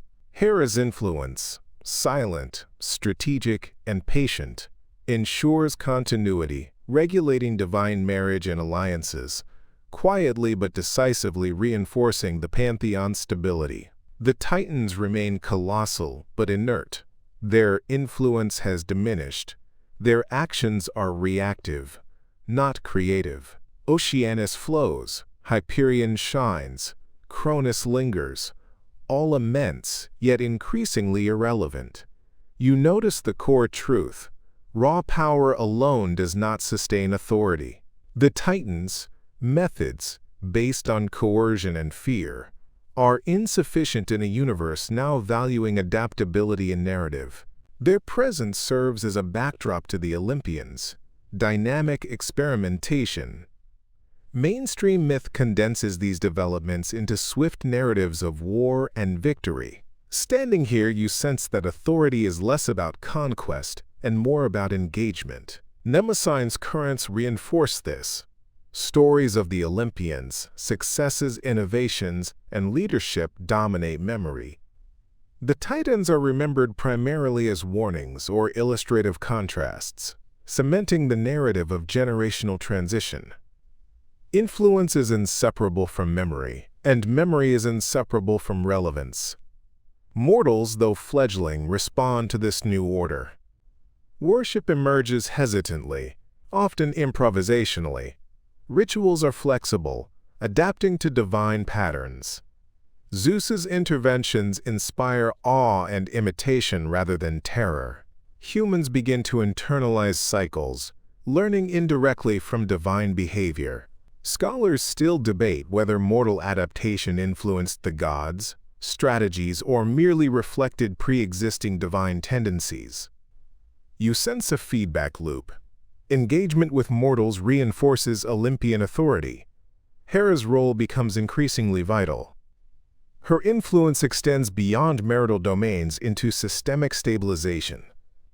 She negotiates legitimacy, enforces alliances, and provides a counterbalance to Zeus's improvisational style. The balance between flexibility and structure under her guidance prevents chaos while permitting innovation. Adaptation, not brute force, becomes the central mechanism of endurance. A quirky, almost overlooked detail surfaces. Fragments suggest that early cults treated Hera as independently powerful, emphasizing her authority in marital and societal spheres. Historians still debate whether this represents authentic pre-Olympian worship or later codification. You feel her strategic patience as a foundational pillar of sustained influence, complementing the Olympians' dynamic experimentation. Even minor conflicts among the Olympians now generate growth rather than instability. Zeus tests boundaries, Poseidon challenges norms, Demeter observes outcomes, and Hades refines systems.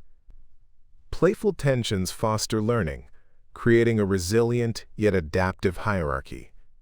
This differs sharply from Titan rigidity, which stifled adaptation. You notice a lesson crystallizing.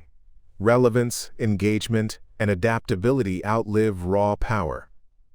Nature itself reflects these dynamics. Rivers bend, mountains shift, tides fluctuate, and seasons display nuanced patterns, each echoing divine interaction. The cosmos is participatory. Change, variation, and response form the fabric of the emerging order. Here's a sleepy joke. If cosmic management required HR, the Olympians are simultaneously the brilliant interns and the patient directors keeping everything running. You drift with a gentle chuckle, feeling it reverberate through the quiet universe. Historians still argue whether the post-Titan pantheon reflects Greek cultural ideals or natural mythic evolution. From your perspective, both are valid. The universe now hums with the potential of dynamic authority, a living system of power, perception, and memory. As sleep draws closer, the most profound realization sinks in. Power is not defined by magnitude alone. Adaptation, narrative and perception, secure endurance, and the Olympians are learning this lesson with quiet but unstoppable momentum. The age of dynamic influence has arrived. The subtle rhythms of the Olympians' rule now feel like a living pulse, vibrating through every layer of reality.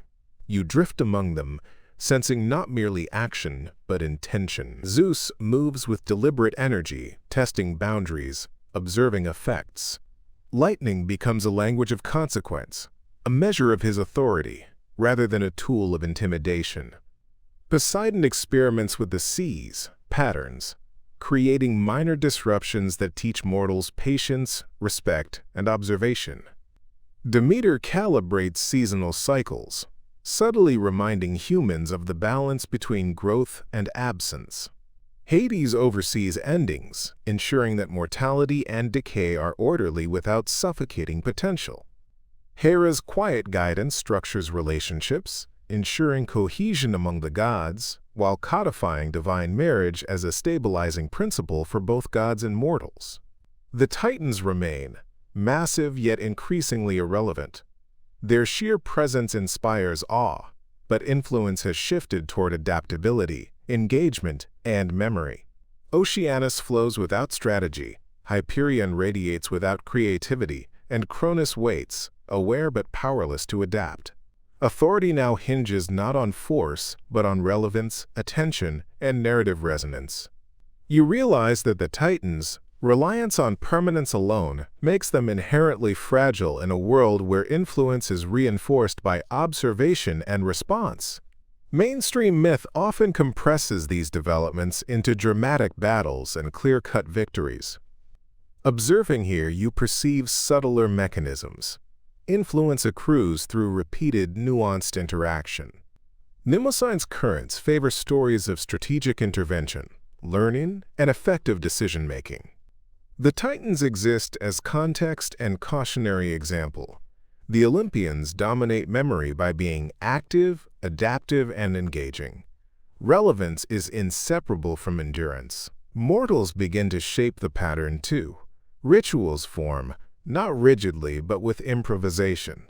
Humans observe the patterns of divine behavior, learning expectations, experimenting with worship, and internalizing the consequences of divine action.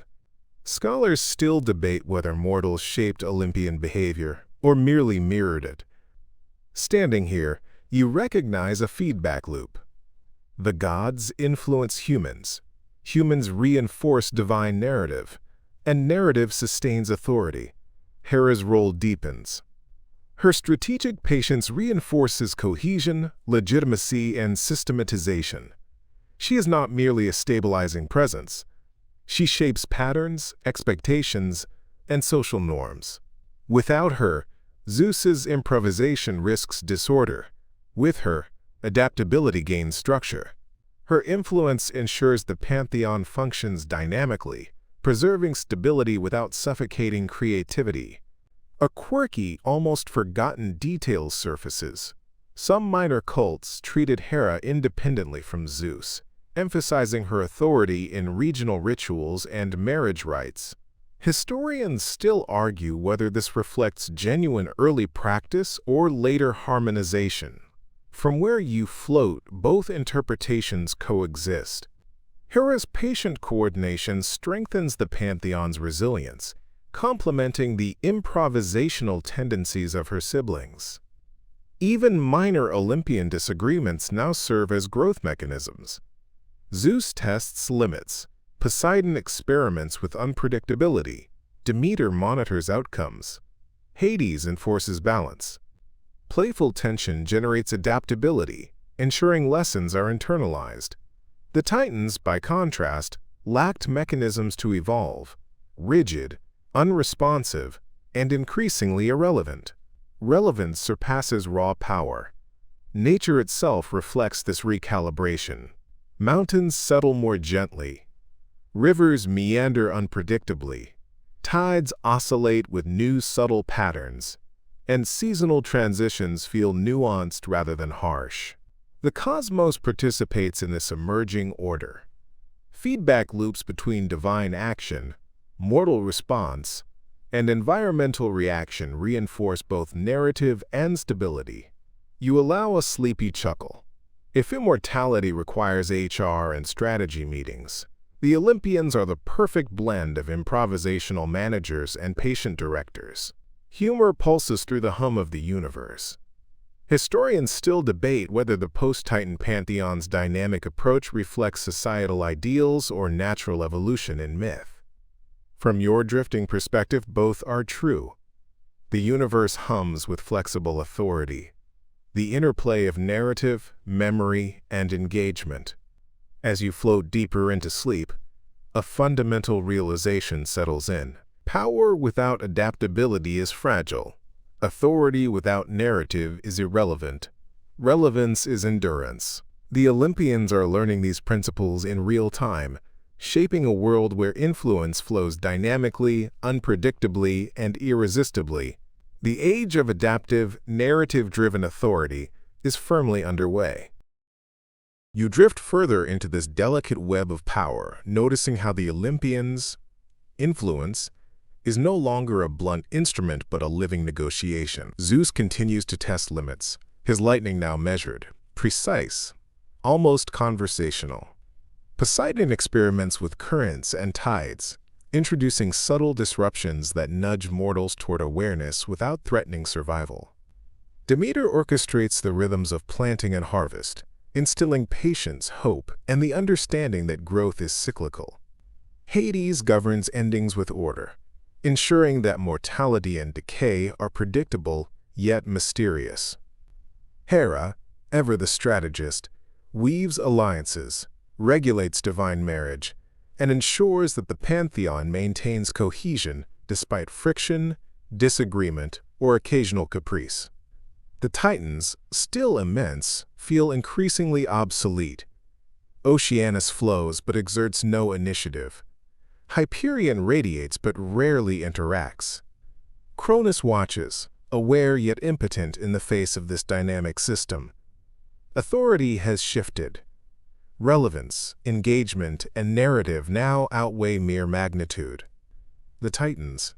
Rigidity prevents them from participating effectively. reducing their once formidable presence to background and cautionary illustration. Mainstream myth often condenses these shifts into the broad strokes of war and succession. Here you perceive the subtlety. Influence accrues through repeated, nuanced interaction, remembered and amplified by mimicry.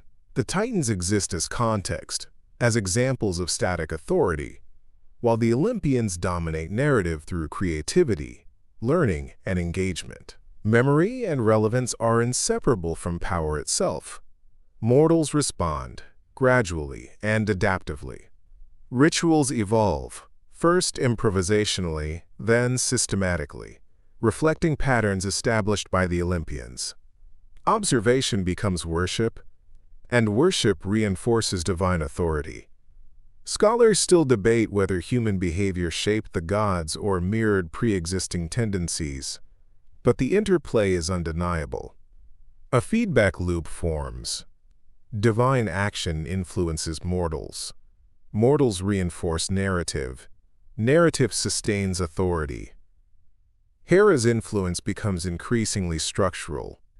She ensures alliances, codifies divine marriage, and stabilizes systems without suppressing flexibility. Without her, Zeus's improvisation could tip into chaos. With her, adaptability becomes organized, lessons internalized, and authority sustained.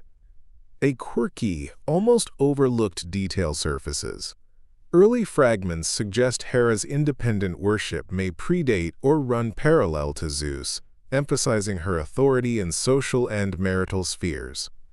Historians still argue about the timing or authenticity of these cults, but the effect is clear. Hera's strategic patience reinforces resilience, complementing the Olympians' improvisational tendencies. Minor Olympian disagreements now function as mechanisms for learning rather than instability. Zeus tests limits, Poseidon challenges norms, Demeter observes outcomes, Hades enforces balance.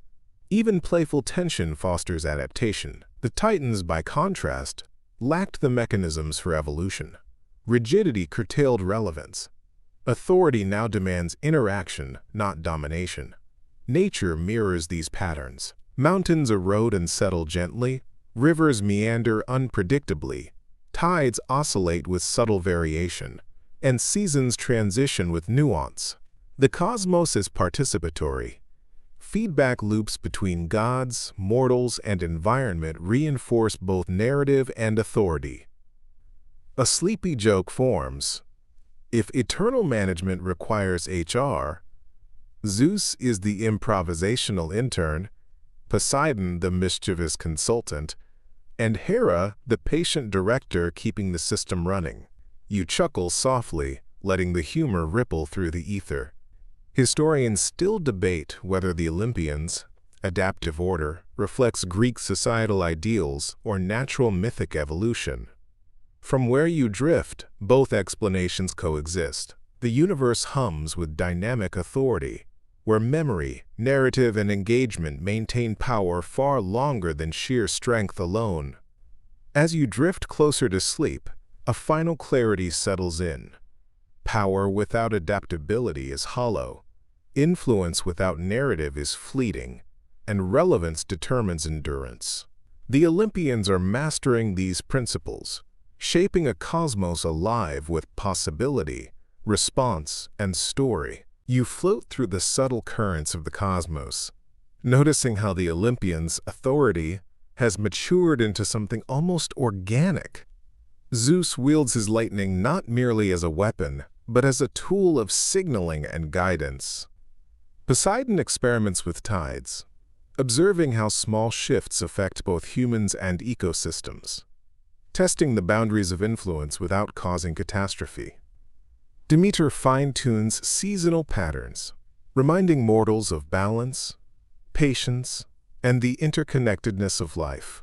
Hades administers endings with meticulous care, ensuring death retains dignity, structure, and consequence.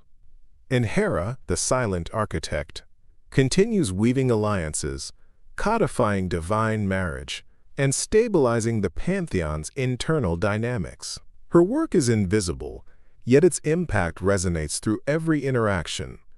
The Titans loom, vast and unyielding yet increasingly irrelevant. Oceanus flows, Hyperion shines, Cronus lingers, all present but unable to engage meaningfully. Power alone is insufficient. Relevance is the true currency of endurance. The Titans' rigidity ensures that their presence is primarily narrative, as examples or warnings rather than active participants in shaping the universe. Mainstream accounts often portray the Olympians' rise as sudden, violent, and dramatic. Here, you perceive subtlety. Influence grows through repeated, nuanced interaction, reinforced by memory and observation. Mnemosyne's currents favor these narratives of adaptability, ingenuity, and relational authority. The Titans remain static, their memory preserved primarily as cautionary context, while the Olympians' actions dominate recall, establishing enduring relevance. Mortals continue to interact with the gods in early, tentative ways. Rituals are improvisational at first, adapting to divine patterns as they emerge. Humans observe, experiment, and internalize divine rhythms. Scholars still debate whether these mortal behaviors shaped the gods' strategies or mirrored them, but the interplay is undeniable. The gods influence mortals. Mortals reinforce narrative, and narrative preserves authority. Hera's role deepens further. Her influence ensures cohesion and continuity, balancing Zeus's improvisational tendencies. She maintains legitimacy, codifies alliances, and provides a stabilizing framework that prevents chaos while allowing creativity to flourish. Adaptation without structure risks disarray. Structure without adaptation risks stagnation. Hera ensures the balance. A quirky detail floats through your consciousness. In some obscure traditions, Hera is portrayed independently of Zeus, her authority focused on marriage, legitimacy, and moral order. Historians still argue whether these cults predate or parallel Olympian worship, but their existence highlights her strategic autonomy and enduring relevance. Minor disagreements among the Olympians now function as opportunities for learning. Zeus tests limits, Poseidon explores boundaries, Demeter observes outcomes, and Hades enforces balance. Even playful conflicts enhance adaptability, teaching lessons without destabilizing the pantheon. By contrast, the Titans' rigidity prevented evolution, ensuring their eventual irrelevance. Relevance, not brute power, defines endurance. Nature itself reflects these dynamics. Rivers meander, mountains erode subtly, tides fluctuate with nuance, and seasonal transitions are gradual yet observable. The cosmos is a participant, responding to divine adjustments and mortal interactions, reinforcing narrative and authority. A sleepy joke surfaces. If cosmic management had staff meetings, Zeus improvises, Poseidon challenges norms, and Hera patiently ensures the system doesn't collapse. You chuckle softly, letting the humor ripple through the quiet universe.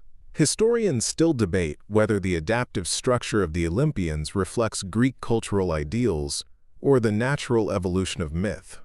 Both perspectives resonate here. The universe hums with flexible authority, a web of memory, narrative, and engagement that ensures endurance far beyond mere strength. As you drift into a lighter sleep, clarity settles.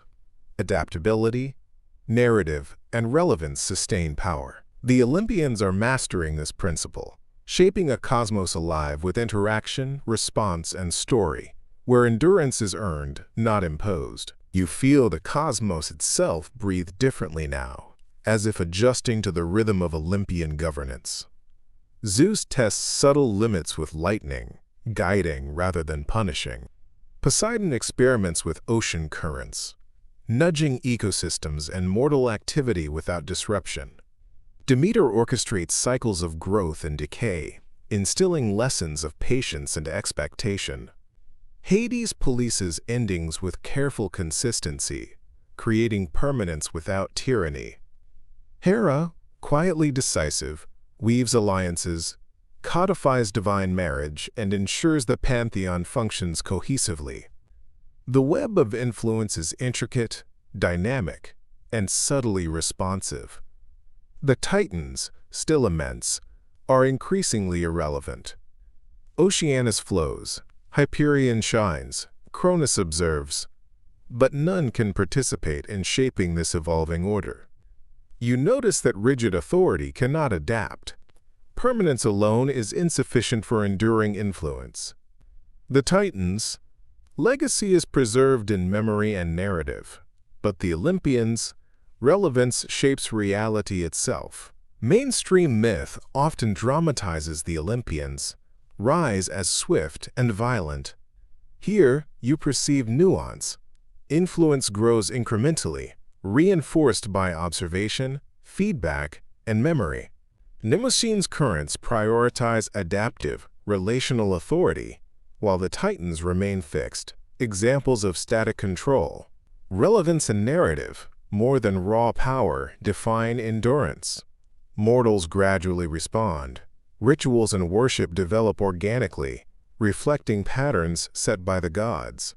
Humans observe, learn, and internalize divine behavior, reinforcing the narrative framework that sustains Olympian authority. Scholars still debate whether mortals shaped Olympian behavior or mirrored it. Standing here, you see both forces intertwined. Engagement, perception, and memory form a feedback loop. Hera's role strengthens systematically. Her influence is structural, ensuring cohesion and legitimacy, counterbalancing Zeus's improvisation. Without her, the pantheon risks disorder. With her, adaptability is guided, lessons are internalized, and stability endures. She transforms divine marriage from a social concept into a stabilizing principle across both gods and mortals. A quirky, almost forgotten detail emerges. Some cults portray Hera as independently authoritative, emphasizing her role in marital and societal order. Historians still debate whether these practices predate Zeus or emerged in parallel. From your perspective, her strategic patience and autonomous influence provide a backbone for the evolving pantheon. Minor Olympian conflicts now generate refinement rather than chaos. Zeus tests boundaries, Poseidon challenges norms, Demeter observes outcomes, and Hades maintains structure. Playful tension fosters learning, strengthening resilience. By contrast, Titan rigidity stifled adaptation, hastening irrelevance. Relevance, not raw power, ensures endurance. The cosmos mirrors these dynamics. Rivers meander, mountains shift subtly, tides ebb and flow with nuance, and seasons transition with gentle predictability. Feedback loops between divine action, mortal engagement, and environmental response reinforce narrative and authority. A light, sleepy joke occurs to you. Eternal governance requires HR, and the Olympians are the perfect mix of improvisers and patient directors. You chuckle softly, letting the humor ripple through the quiet universe. Historians still argue whether the adaptive Olympian order reflects Greek societal ideals or natural mythic evolution. From your drifting vantage, both interpretations hold truth. The universe hums with the dynamic potential of power informed by memory, narrative, and engagement. As you sink toward sleep, clarity settles in. Authority requires adaptability. Influence requires narrative. Endurance requires relevance. The Olympians have mastered these principles, shaping a cosmos alive with interaction, learning, and story. The age of responsive, Narrative-driven power is fully established. You drift into the final layers of this cosmic tableau, where the Olympians' authority has become seamless, integrated into the very fabric of existence. Zeus guides with precision, his lightning a tool of communication and consequence. Poseidon experiments with currents and waves, nudging the seas in playful but meaningful patterns that influence mortal activity and ecosystems alike. Demeter orchestrates the seasons with subtle care, teaching lessons in growth, patience, and adaptation. Hades enforces the balance of endings with quiet consistency, giving structure to mortality without suffocating possibility. Hera, ever the strategist, ensures alliances, codifies divine marriage, and maintains cohesion across the pantheon. You notice that the system functions as a living network, resilient yet adaptable, structured yet responsive. The Titans linger as immense, inert presences. Oceanus flows, Hyperion radiates, Cronus waits, but none can effectively engage with the evolving cosmos. Authority, you perceive, is no longer measured by size or raw power. The Titans' rigid approach has been outmoded. Relevance, narrative, and memory determine enduring influence. Where once they commanded fear, they are now context and contrast. Examples of what happens when power cannot adapt. Mainstream myth often compresses the Olympians, triumph into dramatic battles and straightforward succession. Here, you perceive nuance and complexity. Influence accumulates slowly, through observation, trial, and repeated interaction. Mnemosyne's currents prioritize the adaptive, relational, and narrative-driven actions of the Olympians. The Titans, static and unchanging, are remembered as cautionary figures, while the younger gods dominate memory through creativity, strategy, and engagement. Mortals continue to respond, slowly but perceptibly. Rituals evolve, initially improvisational, eventually codified around observed patterns of divine action. Humans internalize rhythms, learn from interventions, and reinforce divine narrative. Scholars still debate whether mortal behaviors shaped Olympian strategies or reflected them. From your perspective, the interplay is mutually reinforcing. Influence and memory form a continuous feedback loop, a cycle that sustains authority. Hera's structural influence has reached its zenith. Her quiet but decisive interventions stabilize the pantheon, balancing Zeus's improvisation with systemic cohesion. She ensures legitimacy, codifies alliances, and transforms divine marriage into a principle that stabilizes both gods and humans. The pantheon functions because flexibility is guided, lessons are learned, and relational authority is respected. A quirky detail emerges in obscure traditions. Some early cults treated Hera independently, emphasizing her autonomous authority in marital and social domains. Historians still debate the timing or authenticity of these practices, but you sense the impact. Her strategic patience and structural guidance are central to the pantheon's endurance. Even minor Olympian disagreements now generate refinement and adaptation. Zeus tests boundaries, Poseidon challenges norms, Demeter observes outcomes, and Hades maintains structure. Playful tension ensures lessons are integrated. By contrast, the Titans' rigidity prevented evolution and diminished relevance. Enduring power is relational, adaptive, and story-driven. The cosmos itself reflects these subtle patterns. Rivers meander, mountains erode gracefully, tides fluctuate with nuance, and seasonal transitions unfold with observable rhythm. Nature participates in divine influence, reinforcing narrative and authority. You allow a final sleepy joke. If eternal governance includes HR, the Olympians are simultaneously mischievous interns, improvisational consultants, and patient directors keeping everything running smoothly. You chuckle softly, letting humor ripple through the hum of the universe. Historians still debate whether this adaptive Olympian order reflects Greek cultural ideals or natural evolution in myth. Here, both are evident. Memory, narrative, and engagement sustain power far longer than mere strength. The universe hums with the dynamic potential of relevance. As sleep finally takes hold, you realize the enduring truth. Authority is defined not by magnitude, but by adaptability. Influence is sustained not by coercion, but by narrative. Endurance emerges not from fear, but from relevance. The Olympians have mastered these principles, shaping a cosmos alive with interaction, learning, and story. The age of responsive, narrative-driven power has fully arrived. Now, as the narrative slowly settles, you feel the hum of the cosmos beneath you, each planet, river, and star vibrating with the imprint of Olympian influence. Power, you realize, is no longer a blunt instrument. It is a living, responsive force, flowing through observation, interaction, and memory.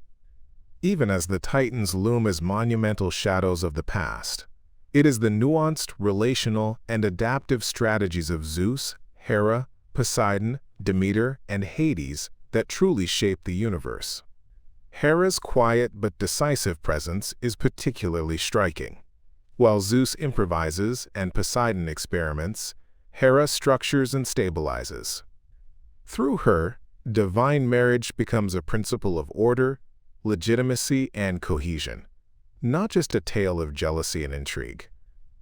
You sense that her patience, subtlety, and strategic foresight are as vital to the cosmos as the more visible displays of power.